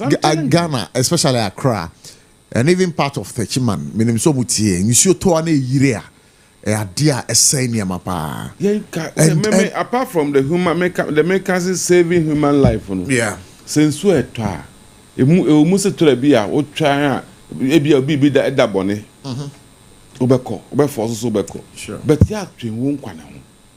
Enso ntoye a wo si na enso atobo so me koma de obi ama na wuda there ensuo ne beto ebete etia ba bia opeso ko no betimi akọ ensuo na yiri wonim se gota Ghana ha gota bia ne ho akata so now is what yesim say what did that bonus there and to unkwa and wo what they kono which one and they one worth more ensuo to one since office ensuo to was here work and in what yesim what rika no kotrem ye kwanzi bebre ensuo gota na ye mesi gota na ye cover so and markings friends they rails work on the building and you could do evidence so now flood the corner you don't know utiemwa na usigatem so yenya butre kakra enso de to and spend because enso nto so me da then ya flow kunu na so ye ka chere say enso no to no my mention office kakra high safer dance me prepare me ho ga kasa me kofi bi on so aka be calling so no mahu big truck and car pick up mo so na flood e fa gutter ne so bridge ne so of so kra 4x4 4x4 ne car ne so no tam amu nyina kaput it happens na amari I mean twa be ho mbra na eno asem bi asi wo pokwase kwan no so menim so hu ya eno so ka bia na nam flyover no so a eno so kaputu ye menim say you pokwase interchange no so efiri so betofom we me basisi ya me bon ho ko endpoint homeopathic clinic Ghana ha di obi anim sesa ye prostate na ba bi omutibi ye screening ema hu ni ye etu ase a na ye endpoint homeopathic clinic anase ye kidney ye liver problem wo fa ba bi na ajejo na de fa ne premature ejaculation no a ba ma bi a wo ne wodofo akwakwahia ase wo di ne ho agro ase wo tonte ene ye bra endpoint homeopathic clinic na ye moa wo ema ne mema mo pa wo ye endpoint homeopathic clinic wo mo da mufua yare bia infections bi na wo ho anase bia wo hwa wo fa ba bi na ajejo kidney problem prostate de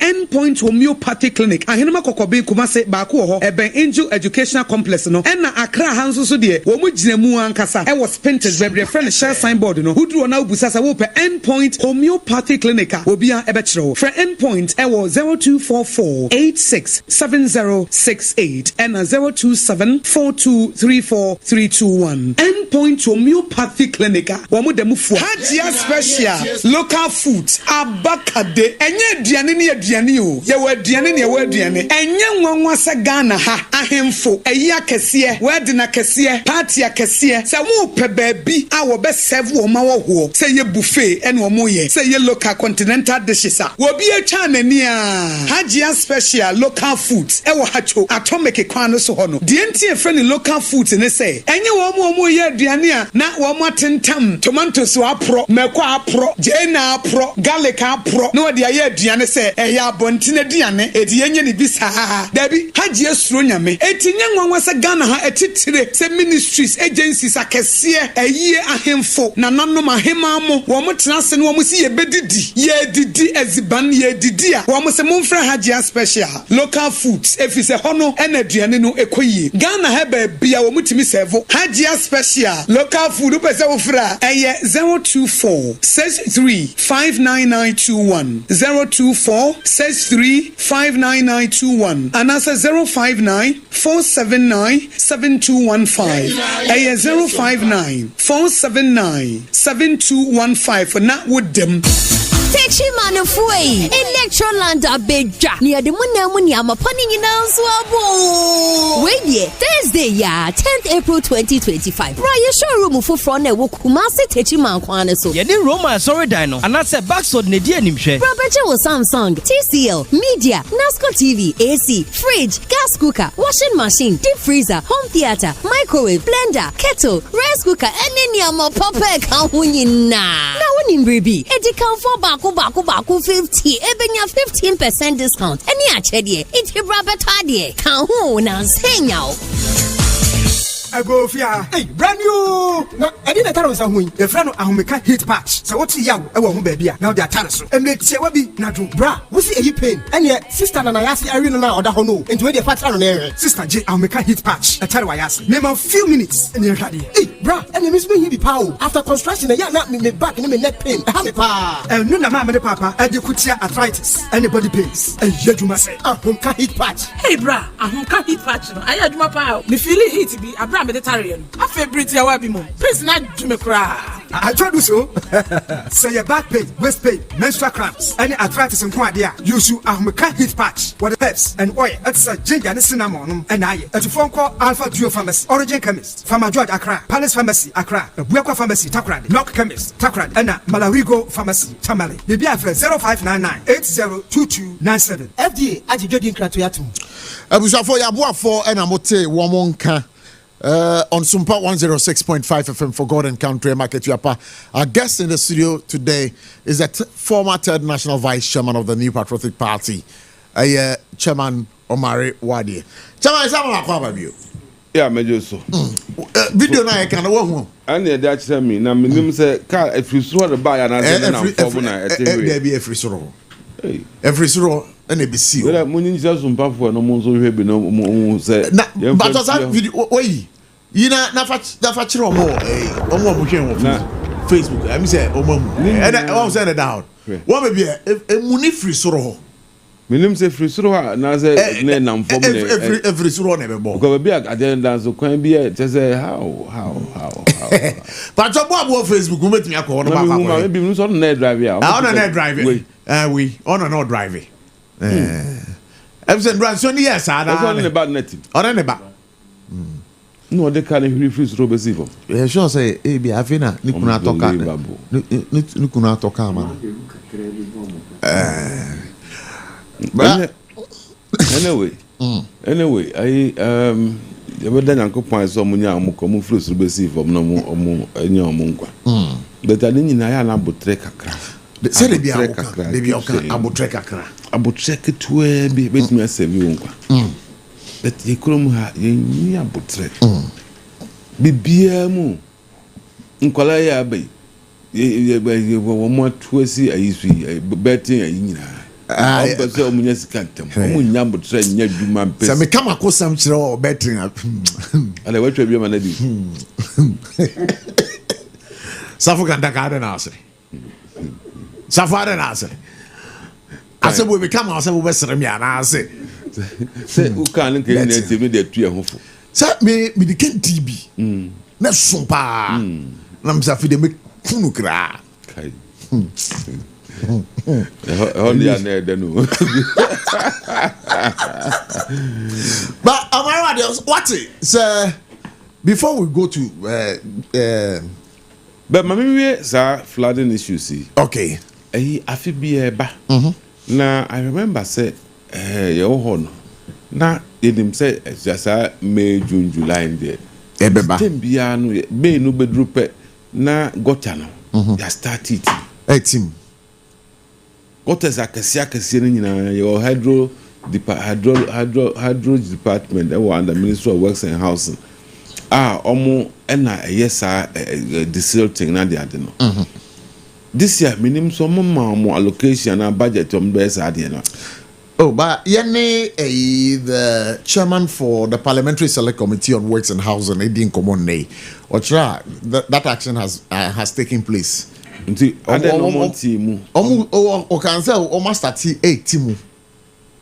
they should have started earlier than this, so that Emuya Kesia is only to me flow. Because Utimu ahe anwambe san begum. Nti that time ni eseka o matiti mo awie.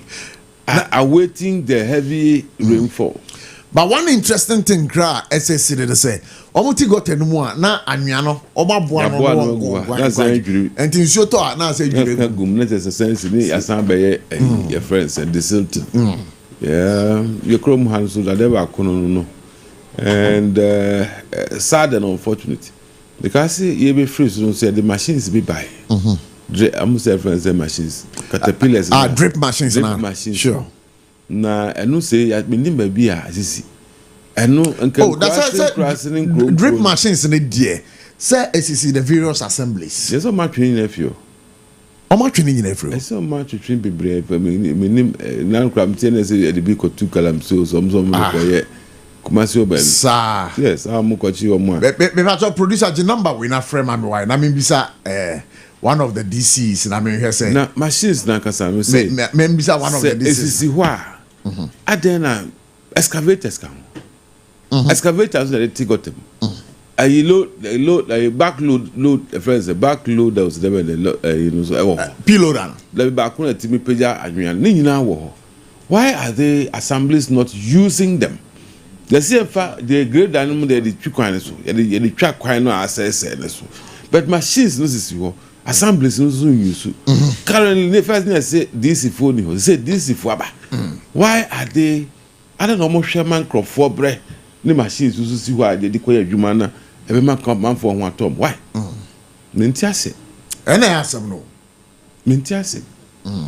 Say, got to Moesi, who excavators you are Bobuano. Na in so you found ma. Now where? Why? Media Messrebon. Yea, near Bam. You are Bam Biamank. You are Bamanka, me be a Mekoko Massam. But say any about me, this is a Kagum. I think Uncle Abamanka Henna. Ah, say a committee at you. We be like a can actually almost was Omada no Munyane. But now we are not no more there. Those who have taken over, at least, Yan say a bit to me. Be how got tobacco pepper team, let me see because it's me flooding crop for few. See how videos need be pa. Obi fie pa ba hwele nsuo pa ta ho ammonia ma fridge e friend say empa bibia akọ na de ya na ya na say ye twema nsuo fa nkrofo ni nyina wi na yes nadbo ni abachiche e friend say mattress nketenkete ne nguko e friend say emo nketenkete obi fridge kọ ne ntade nyina ne wardrobe nyina akọ watran ahwe ama ne nyina akọ no akochiche enema mosquito. Why don't you use that money to desilt the gutters so in so the flow? Me for money. I remember, bra, your bank hanum no, alajo, anya belempe. Alajo, anya belempe. And so ta na alajo na. That time Rollins no was. Tenso atawie no afa microphone ma no obehane rolling city e di helicopter mu anaso akope nadbo kro ni bi de kanu no no de tenso na ni no wose me bechia mo munue kufu ba no se davi this problem enya sad ye solve no se wa hu sin so fa nkrofo a ye ntwa ma nsuo mfo ma nsa na yakope ye friend emoni kura ba komo you know what kufu did and oh yeah alajo gota no efiri achi mota ebetwa mu o abelempe ebetwa mu o ebepia alajo na be say call cycle efa mu ko efiri siko 4 years agota no ene nsoto a alajo for wada abelempe gota no ho ba santana ho nyina no na nsoto a enku nipa na efa nkrofo adan ene kufuo yes agota no albelempe gota da no ho dan no a ho ni nyina dan a ho nyina na om de dollar sa first no nso to a say obi am pehokrat na but adan ho nyina na om de dollar after the construction of the drain system menim say there's one project that Akufuado we're trying to do you compare who sika they na kai friends parliamentary approval also so they could do Accra drains storm the benefits that Mekai that's what program no wo the westre mampani na pamfo go do the follow up don't Akufuado as it sits down cannot go and do the follow up those who were in charge then cannot but they left a handover notes ni na believe a woman baby adrobia monko hwe wo da momaje credit no le mu fa saving crop for life because they had a design for Accra. A beb stop is drain as so no tough for the piano. The designs are there. That's our designs no other than nanado no because you could pay sika. It involves huge money. I think it was the World Bank also financing, and I know said they got so far, but then here parliamentary approval be also, and they free. So that's why I'm urging them say design your source fund your source here. I mean whatever is left, at least now you have majority in power in parliament. Just go proceed, get the funding and start. Look for your own contractor and do. It will save lives. Then I make sure I believe I believe as yetimi I save. You can also do a free legon honomo adentan honomo nyina so francophone nyina no nima got ankwadam somewhere. It's done. Nima honomo. Nima dey no more. Somewhere. But all these big drains no yetimi yena kasia yena got your friends and it can save lives. Can you so make us say asimota hakra and so the tar now omo dancing so no yetimi a fast so dynasty sabe one day we were able to solve it. So they are can maba transfer no mama nye dollar chenkwa momo dia na munye adwuma no are how much dollars. Oh, na sasa we dey na Baumia ni some party executive secretary for UK. We just a story in the way who da asemo mu Canada say or the chopper e the man a party for nyina say when timi am mo ndi nkunim in the 2024 elections, but the Canada say 2028 Kianake NDC the new candidate beba esan say new candidate omodi beba ntino mo upper hand omunta nechi na omuto abama no mo yi nas flag bearer ade a omedi nkunim ne kwan so one no nanum to say general secretary omo issue statement say ya me nomination into mo bi anya campaign but saying directly he's campaigning on the thank you so me make a general secretary say eno there adabraka instead of a block campaign so more beyond campaign you should rather encourage people to speak words that can bring us back to power in 2028 not to be attacking each other. Some power 70 name sorry name the brightest cipla me channel platforms so me channel radio so TV so at the end of the day obakaya na say elections e go yi NDC for campaign mo no money message bi. They were playing yeah messages a total man ye ho I don't know mo bo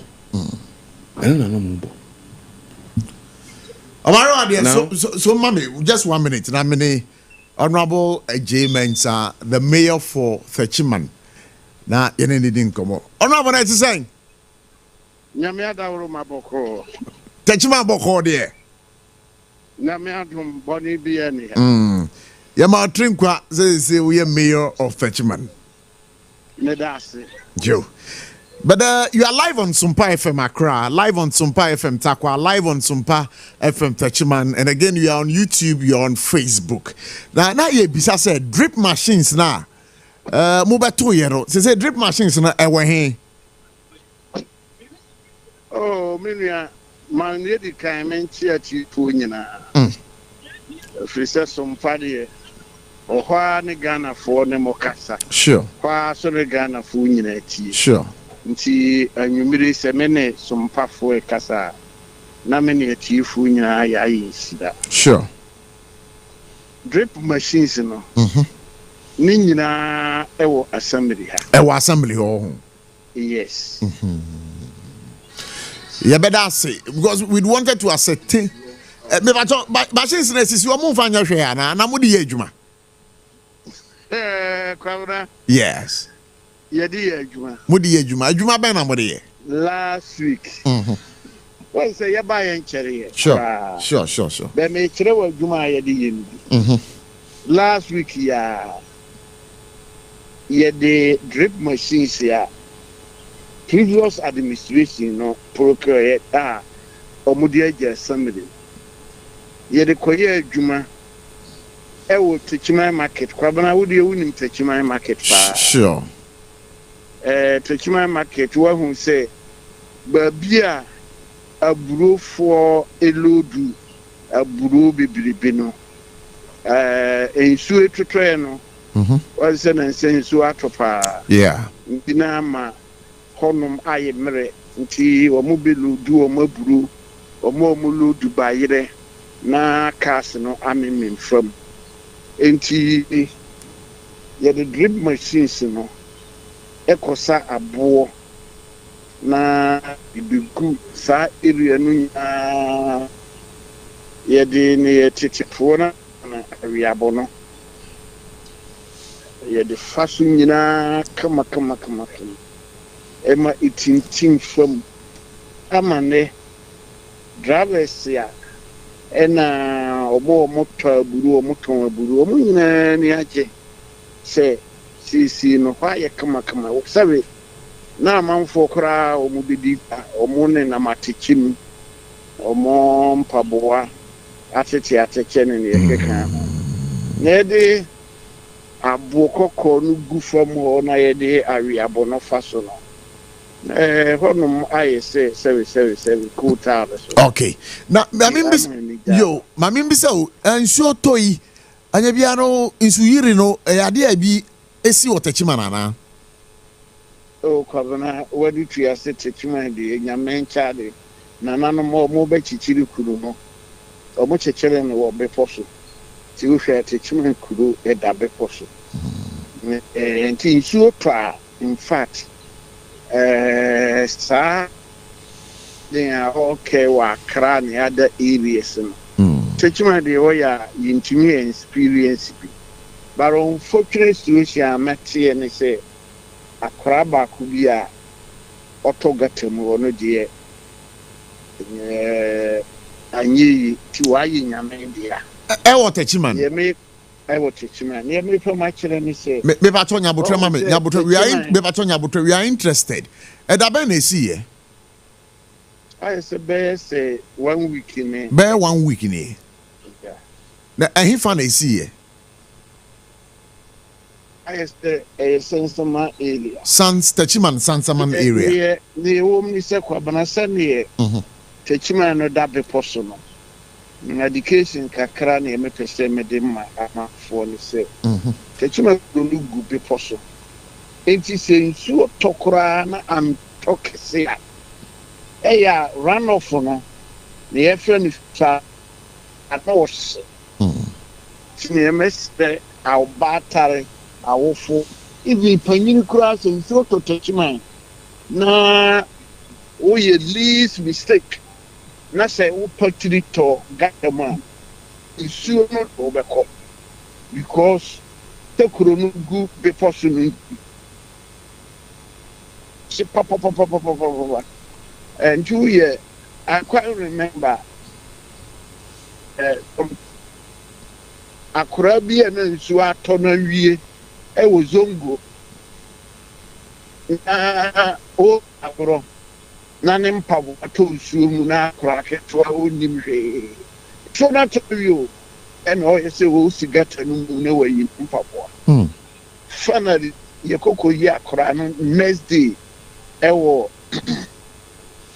Tanum nti kakra ne yɛbɛsrɛ awofoɔ ne yɛn nyinaa ne sɛ ɛnyɛ easy sɛ Techiman nsuo atɔ kakra bi na wobɛyɛ sɛ wobɛsi gata bi mu wodi agorɔ a nsuo no de wobɛkɔ but wɔn sɛ classic anim hɔ ne ɔman hene ahemfie anim hɔ no ɛhɔ kakra no sɛ nsuo tɔ a nsuo yiri ta aba hɔ paa ɛda so baa na no sɛ wobɛkae a some time back na gata no yɛ baako na baako no na ɛyɛ no na ɛhwa ɛma nsuo no to wobɛkae a mmerɛ na meyɛ member of parliament ya na SPA municipal chief executive no yɛsare introduce another drain at the can home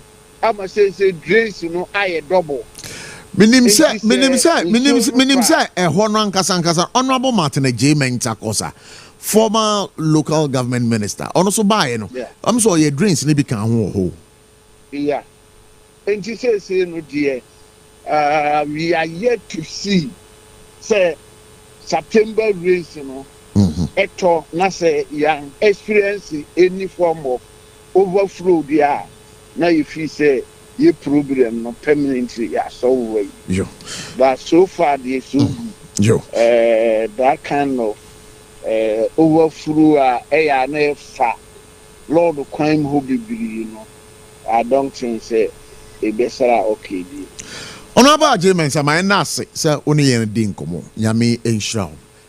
Kwabana eda wasepa nyame nhira yina. Yo. O say dan menchia no mbajo honorable. Omare wa de say menchia.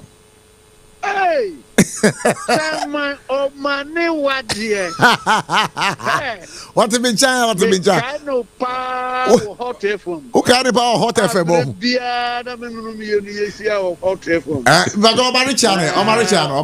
Ona wakonya DCB MCB di na on country ma mess out achima we. Ye menu ya ATS wu baye. One kai me kura. Na me ka na nim ba bia me konya. O number no me phone no mo wi aye no ma nya bio. Ene jifiri kwabana ho. Mate. Na me de ma be yo me me kai o pa. Mate me ba ne akodi bu phone na wase o ne bi. Why? Friends are the best. Me ba lo de me akodi bu phone na wase o ne bi. Mate fa da me ba kra me go. Me no ba kwa akodi a cheke. Mate. Me no ba kwa akodi a cheke o su. You wonder when you pass over. Hey, Omari, so what down for no? Na say e party adwuma we de ya chenjeja. Onu si ade to da bia de nipa refi nipa kakra. Yeah. We are saying the sanity. But 2028 movement made in Kunimana. Oh yes. Then actually. So sure the NDC boy adwuma gidigidi abeti made in Kunimana. Adwuma de we no mo bono o da ka kire. Oh say see the above from say lorry first. Lorry fair, almost lorry fair. So, Abochie kind for us. Say, "You want to be spare pass." So, only there's room. Then necessary. Akufo-Addo no. Says $1 number 12. Interbank trading here 1231, 1232. But Uko a year your friend is saying Forex Bureau now is around 13 something. Akufo-Addo no. A pejaya could do jama 18 years aye. Obefree na about 14. E kosoro. Na so ono na yema na kosoro. And America no so say ono na ele. About 14 no. Yeah. And they did my NDC for. Oh, we are sure say 14 and with the mom. Oh, January 7th. No, are you sure? Yes. No, but I think I have that record here. January 7th. Go check it. I'll check and let you know. It was around 14. Sir. Oh yes. And on buy almost a page call 16 point something. And now see about 12. Ghana hano ye debi America. You need constant a friend is saying you need also dollar in Ghana how. You bring a dollar and see your export to BB. Nefe the copper dollar aba. Nefe ye answer the so the dollar depend on what we export. That is how much we get. Oh. Okay. Ure ko. Ma here, let me say. Ure pa dollar. Okay, we as at 5th May the na me wo ha. Me pacho as of 5th May 2025. Na buying here 13. Thank you. Me ba wo. Oh, Debbie. Hey, see the Abochie minya na sa. No 13 something. No 13 buying no as at Monday 5th May it was 13 but we are now talking 12 May. 12 May me check here and then now interbank rate now 1231 1232. Yeah. January before we handed over the grains to you know. But I heard saying no 14.72. Okay, good. And a course and I say buffer. Now, Abedru, we say Abedru 12 point, was it 12 point something? Yeah, 12.3 to 12.31. 2 see the free so. They back come in me and say, second, by first way, baby,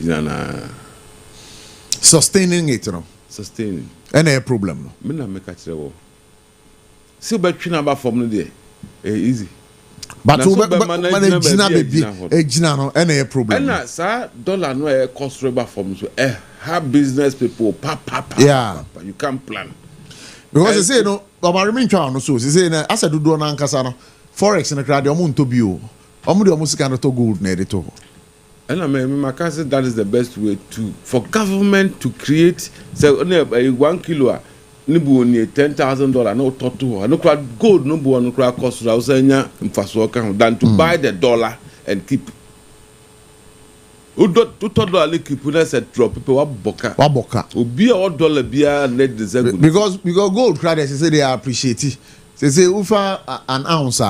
3,400 gold board, but $3,400 an ounce. Nti ba me ahon they create refine almost see refining. That's what they were going to do. So you can store your value in gold. No tono so feel where we are. We compare a bank be more a friend saying but voice be know that hokotum. And the debut we here now the call ya not at the prevailing that time rate our waje any better than so make people dollar no cause dollar no me so be our dollar ne no dollar last month how the two be aboka omo a export to niema nyina aboka yeah omo a import to niema obenya mfaso mfaso no ko fa oh na se mfaso se Uniema, Okoto Uniema no, also say $10,000 na 16. And Nema na bedroom ne. And about 12. Uniema no, Obaton 16 born and Obaton 12 born. Obaton 12 born. We go Obaton 16 Obianto. I give value. Yes. Joaboka. Omo export to Nema no so. Okoba obi export to Nema $10,000. Yeah. Onumso oba ebebe 1.6 billion, for example, 126. $10,000 about 126. Yes, about 160 that time. Yeah. Net 160. Junumso ba 160. Enye mano ekodru, usika be dru ye dollar na ko 12. Ntu usika na we 160 no about 112. 120. 160,000 to 120, no car about 40,000. And whatever way, and co ye many penny be. The co ye man pa your mom did some do cut $10,000. Then last month, let's come the man and never do 12. Hey, what for more? Me say, well, hey, now me now over Jimmy Hobusia $10,000 at a particular rate. Make actually say, Minia. Sa rate na me de ma no. Me fa say sa rate na na obetua ma me. Sa o. Ai. Ka 20 is why.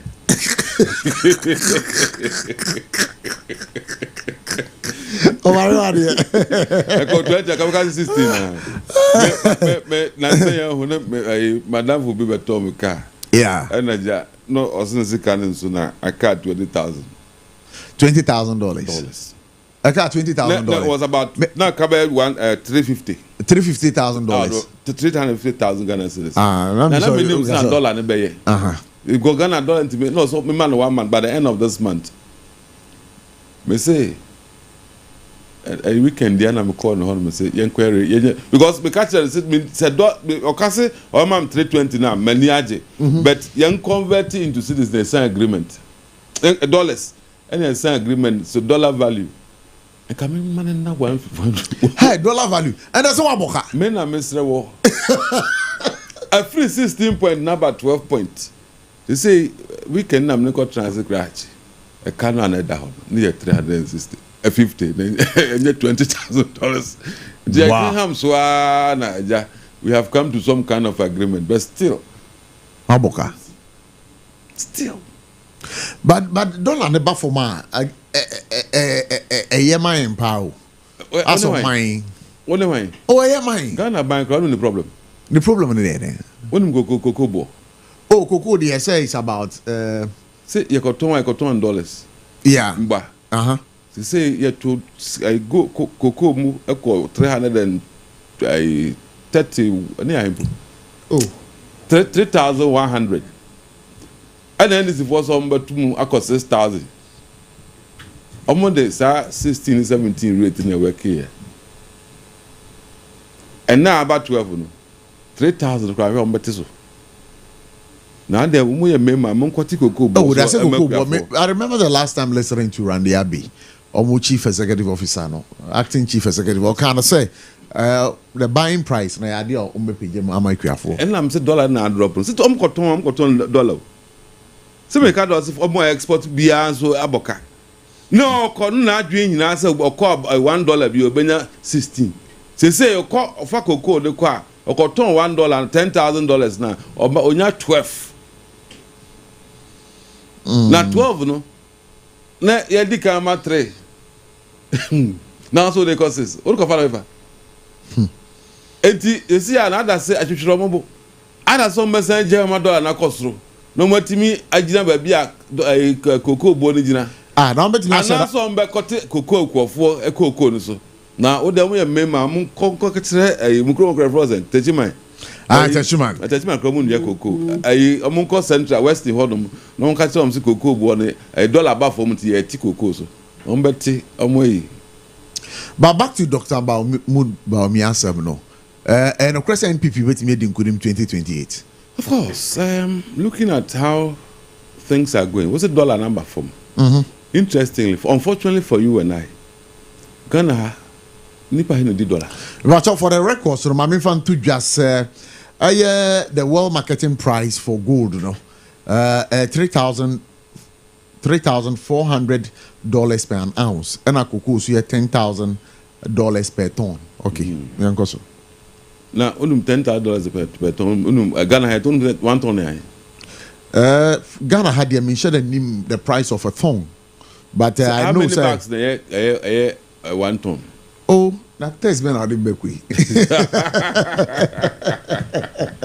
Oh, my dear, school ben I'm sorry, Bekwi. I'm over check. All I make I say, they say $10,000 a ton. Ghana had a cocoa for no. Maybe how many kilograms makes 1 ton? Check it for me. Who bags now? 16 bags. 16 bags makes a ton. Okay, that's fine. And what's it then? One day? 1 bag is to 64 kilograms. 1 bag is to 64 kilograms. Now we are looking at 16 bags. 1 ton. Okay, that's fine. And I bought 1 ton there. 1 ton is $10,000. $10,000 is how much in cities? Oh, that's about 12,000. 12,000. Now divide 12,000 by 16. Debut. $10,000 is about 1.2 billion. No. Good. 120,000. Yeah. Now 120,000. Who divided by 16 bags now? About ubenya 7,000 and something. Sesiano also among 6,000. Who export shipping ground PI. Workers a cocoa but don't you moka. Oma kofa name free trucks no load ban untia. All the costs are the fixing and maintaining fertilizer harvest supply for untia. Where they come as 8,000. 6,000. How are you going to where are you going to get the money?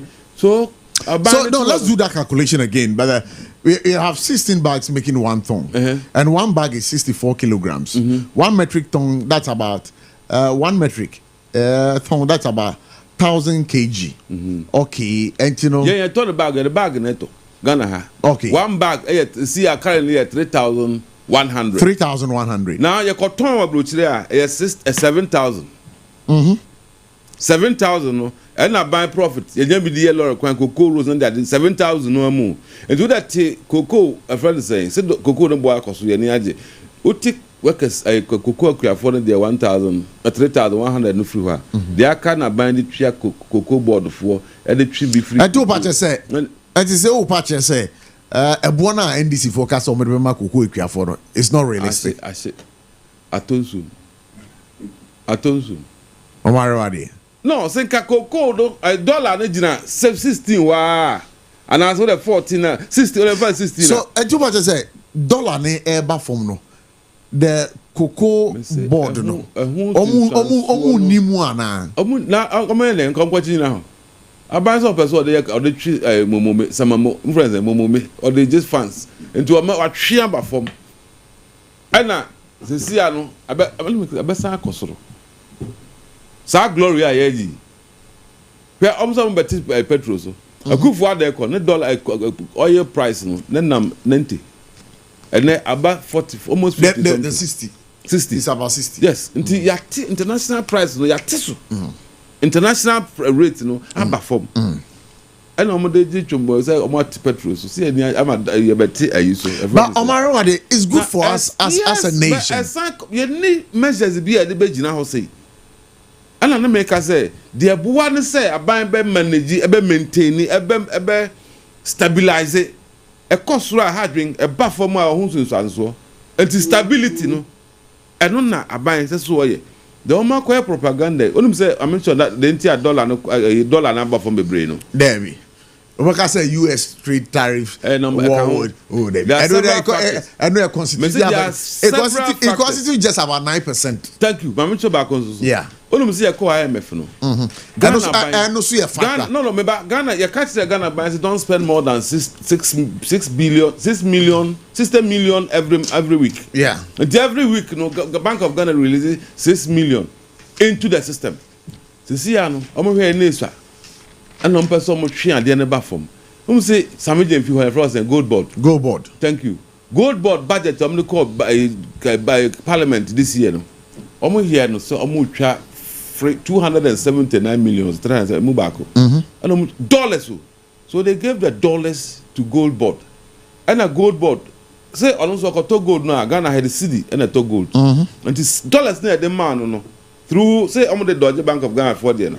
And almost be share go system no bed na ne so dollar na dosun or system nim the dey manage system by 60 million a week no almost the 279 abe ka ho and dollar na dosun a change very big demand and supply. Meba for me there are factors be am enumerate here 5 goal for oil policy I know has contributed to about 1% of the recent appreciation of the cedi. The favorable global economic conditions such as USA and China tariff war is contributed about 9% to the recent appreciation of the cedi. IMF Ghana program and also contributed about 15% to the recent depreciation. And then Akufo-Addo government, President Akufo-Addo, Honorable Ken Ufuriata, and Dr. Mohamed Amin Andam and Governor Ernest Edison almost policies being I contribute about 25% to the recent appreciation of the cedi. So as I say, and then there's a whole lot. And Mahama government any atu forcing almost any Bank of Ghana almost contribution in terms of percentage to the appreciation of the cedi no, it's about 50%. It's here for tomorrow. I'll tell you why. Tomorrow I'll tell you dollar you Ghana ho you very big demand and supply. Dollar no be good system no. Yeah. I'm a dollar not dosu. And government is also not paying contractors and it's not that. Spending. Yes. So dollar no dosu one. And it's abroad there. We can understand. We can understand.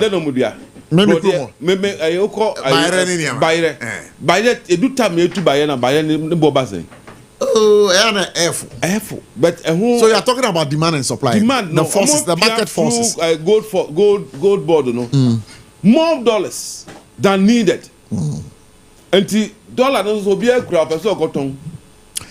Because says in fact, Omari, the okay womb. It is true, but there are other factors contributing. Mami Fakos be too. Be sorry la. At the time they 0249 77778. Me number na me di tu jano. 0260196064 0260196065. Yeah, calls by 2 bina edwumadi na bawie 0260196064 0260196065. Hello, good evening. Good evening, Prof. Me ba jo din baby akasa free. Oh, me my akafia phobia because of Kantamanto. Good. Kantamanto for who there? You are the one in Mumbai, Bona, Kaka, Aban with the Ankenya. Oh, Kaka Aban with the Ankenya. Oh, hey, says Lorry Friend, met Lorry Friend, so Saturday. Says Kantamanto for 80 almost papers, boss. And I was it. Yay. Yay. Yeah, what you say? Dr. Mahmoud Baumia, and it just called the African Pump. Prof. What a better almost over 50% memoir. Aye. Now, maybe I may make you give 5 cities. Let us say, reach me there. I'm going to say 35, but I'm a while. Aye. I hope you say a bear. Almost a bear. Because the area, you know, they may say choco. Many of our consulting are getting. Only a mere member of the country, and not the other way. Okay, would I say in Naya or Ghana? Young Naya or Ghana. A year Juma, but catching and year Juma, but catching. A year Juma, a year Prof. Yea. Aha, Mammy, maybe you know. Your best friend, say, mostly a lot of petrol, and the other, the engine and not 10 miles. And the Prof way, you can say. And your man also air force runners every I don't know the person Bank of Ghana, Mumbra, and penny for one limit himself. Yeah, but who's a million? Who's a Ghana for Cassa Nipa Bon for bar? I know the Nanado town, not a man who say Baboni for. Nanado town, who's a Ghana for Nipa Boni for? Yes, yes. Because make us Nanado town, we are petrol, so a lot of players almost so. On that, yeah. Let's pick the last caller and then bid a calls farewell right here on Sompa 106.5 FM. 0260196064 0260196065. Hello, good evening. Good evening. Me ba cho wani. KBB is capital. Hey, would you? But on a caller, Uchacho. Yanko. Yo, everybody was would have a minister and cousin say, and it's a doing one from boy. Let's put it in front of my pamphlet. Now, when him, $1 someone money, Mario idea came. Mario idea, they retain the power, Madame Fo. Sir, I would have grown up a show. Now, some power because of the now through. I say your time now, so you're from a Prof. Abochie. I had a Jumadi no AC. Yanshan is to say a endpoint homeopathic clinic, one other Roma, and a Jumadi bro. Show me Chakwan, our shell signboard, Spring Test Road, Accra. So, show me Chakwan, Kumasia, or more Hinema Kokobing, Yarakwan Krubiano, or the former feature on Metin Teddy Amau from 024486. 7068 Nasaka bio say ahumka hit patchy ubi bia eya ya sempo yo ba wa ya se wabunsa e de ya obrewa kotobi na fatare wa ya se ho beto wontem drugstore pharmacy shop bia ben obia no bomodi na ko hwe ahumka hit patch from 0599 802 297 ebium natasha no so say Electroland Ghana me about your home of electronic products in Ghana over here. Brand Biano, Ubenye BL, say NASCO, Media, Samsung, TCL product. Remember the name, Electroland Ghana Limited. TVs, fridges, air condition, ni other electronics Biano. Bombarding for when Electroland Ghana Limited. Call them on 0345 949495. One other rumor. Now, you're for God and country, Jumadiano, Eddie Bro. You're from me.